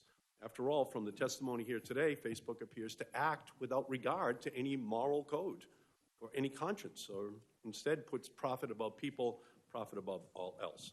The reason why Facebook hasn't officially permitted kids 12 and under to use its platform is because the Child Online Privacy Protection Act of 1998, that I'm the author of, exists. Because there is a privacy law on the books, which I authored, that gives the Federal Trade Commission regulatory power to stop websites and social media companies from invading the privacy of our children, 12 and under. That's why we need to expand the Child Online Privacy Protection Act. That's why we need to pass the Kids Act that Senator Blumenthal and I have introduced, and why we need an Algorithmic Justice Act to pass, because the absence of regulation leads to harming teens, stoking division, damaging our democracy. That's what you've told us today. So, Ms. Haugen, I want you to come back to the protections that you are calling on us to enact. This isn't complicated. We're going to be told online all day with these paid Facebook people, oh, Congress can't act. They're not experts. It's too complicated for Congress. Just get out of the way. You're not experts. Well, this isn't complicated. Facebook and its big tech lobbyists are blocking my bills to protect kids because it would cost them money. That's how complicated it is.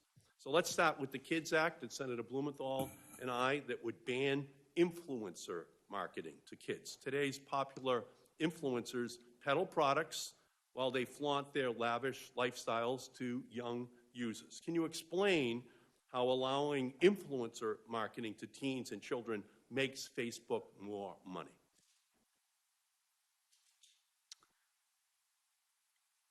The business model that provides a great deal of the content on Instagram is one where people produce content for free. They put it on Instagram for free. No one's charged for it. But many of those content creators have sponsorships from brands or from other affiliate programs. Facebook needs those content creators to continue to make content so that we will view content and, in the process, view more ads.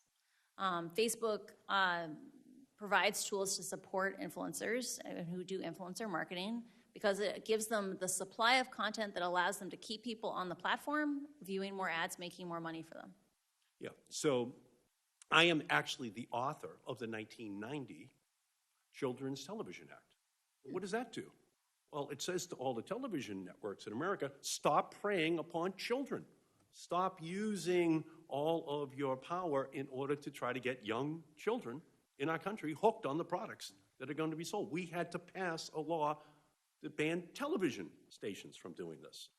That's why I knew that after my law passed in 1996 to break up the monopolies of the telecommunications industry and allow in the Googles and the Facebooks and all the other companies, you name it, that we would need a child privacy protection there because everyone would just move over to that new venue. It was pretty obvious, and of course the industry said, no way we're going to have privacy laws for adults, and they blocked me from putting that on the books in 1996. But at least for children, I got up to age 12. That's all I could get out of the industry. But we also know that as time has moved on, they've become even more sophisticated so that the Kids Act is necessary to stop children and teen apps from being features such as likes and follower counts that quantify popularity. Ms. Haugen, can you explain how allowing these features that create an online popularity contest makes Facebook more money? Just to make sure, so I am only familiar with issues regarding teens from the research I have read of Facebook's. So I want to put that caveat in there.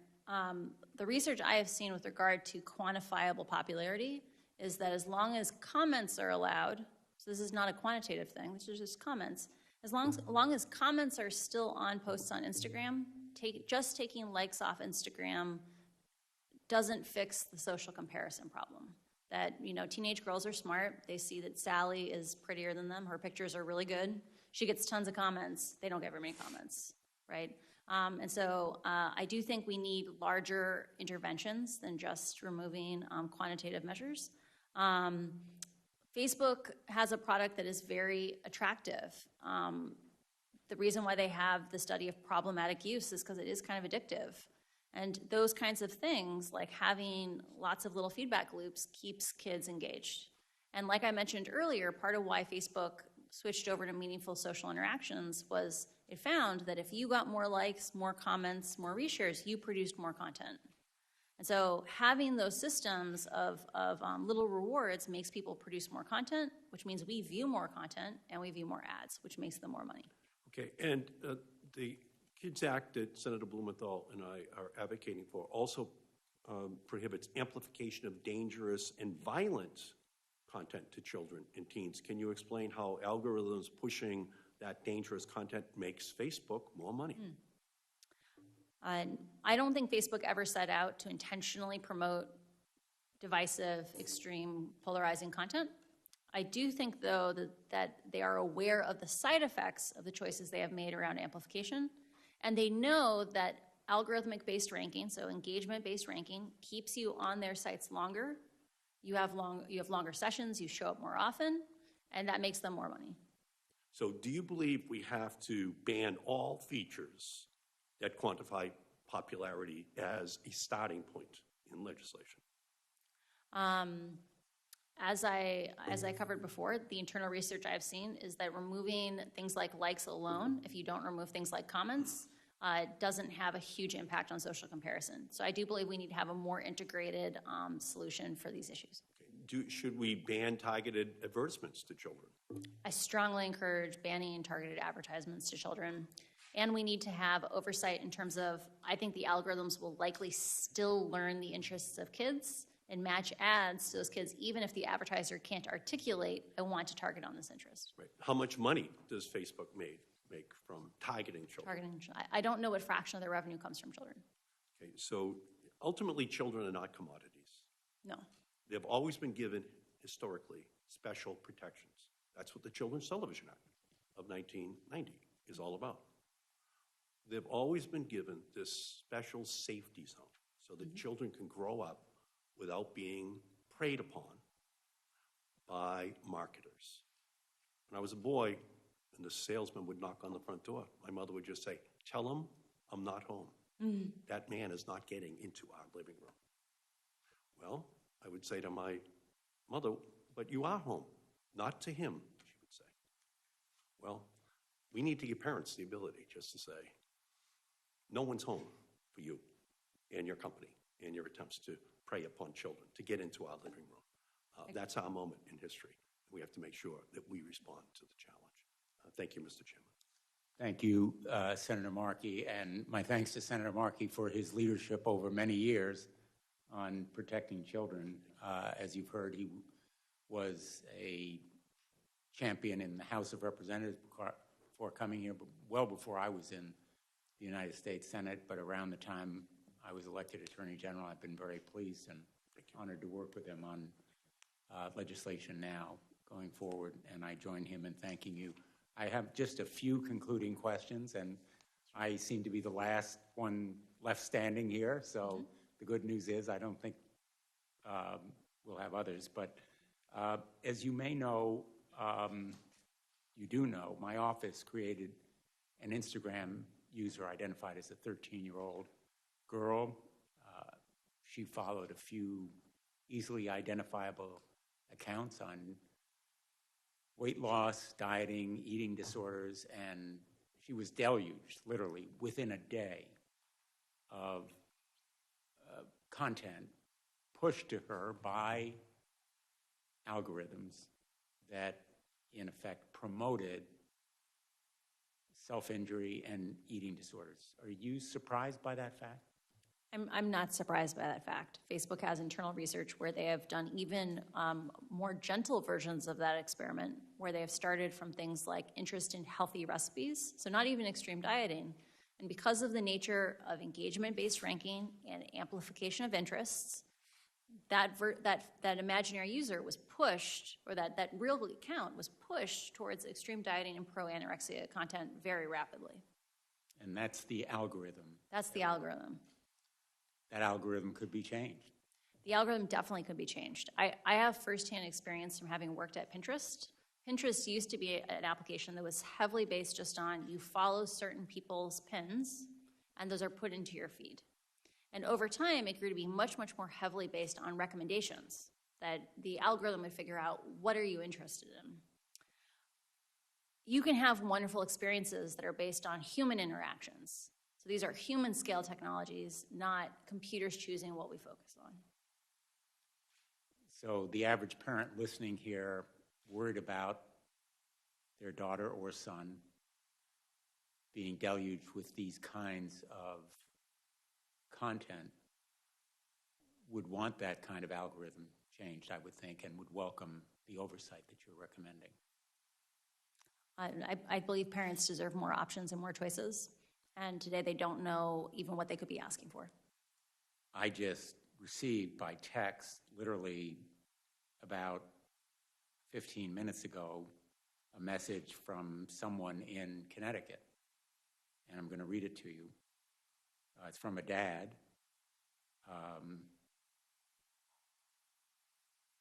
I'm in tears right now watching your interaction with Frances Haugen. My 15-year-old daughter loved her body at 14, was on Instagram constantly, and maybe posting too much. Suddenly she started hating her body dysmorphia, now anorexia, and was in deep, deep trouble before we found treatment. I fear she'll never be the same. I'm brokenhearted. I think people tend to lose sight of the real-world impact here. And I think that's the reason that you're here. I'd just like to invite you, if you have any words to those other employees at big tech, the workers who may be troubled by the misconduct or unethical conduct that they see, what you would tell them. We live in a pattern that we have seen throughout time with regard to technologies is that humans are very crafty people. Like we find interesting solutions, but we often get out over our skis, right? We develop things that are of a larger scale than we really know how to handle. And what we have done in the past is when we see this happen, we take a step back and we find institutions and we find frameworks for doing these things in a safe way. We live in a moment where whistleblowers are very important because these technological systems are walled off. They are very complicated. They're things that you need to be a specialist to really understand the consequences of. And the fact that we've been having the exact same kinds of false choice discussions about what to do about Facebook, is it about privacy or oversight? Is it about censorship or safety? Like the fact that we're being asked these false choices is just an illustration of what happens when the real solutions are hidden inside of companies. We need more tech employees to come forward through legitimate channels like the SEC or Congress to make sure that the public has the information they need in order to have technologies be human-centric, not computer-centric. Thank you. On that note, we'll conclude. Thank you for an extraordinary testimony. I think that anybody watching would be impressed and much better informed. And you've done America a real public service, I think. Thank you. The record will remain open for 2 weeks. Any senators who want to submit questions for the record should do so by October 19th. This hearing is adjourned. Thank you.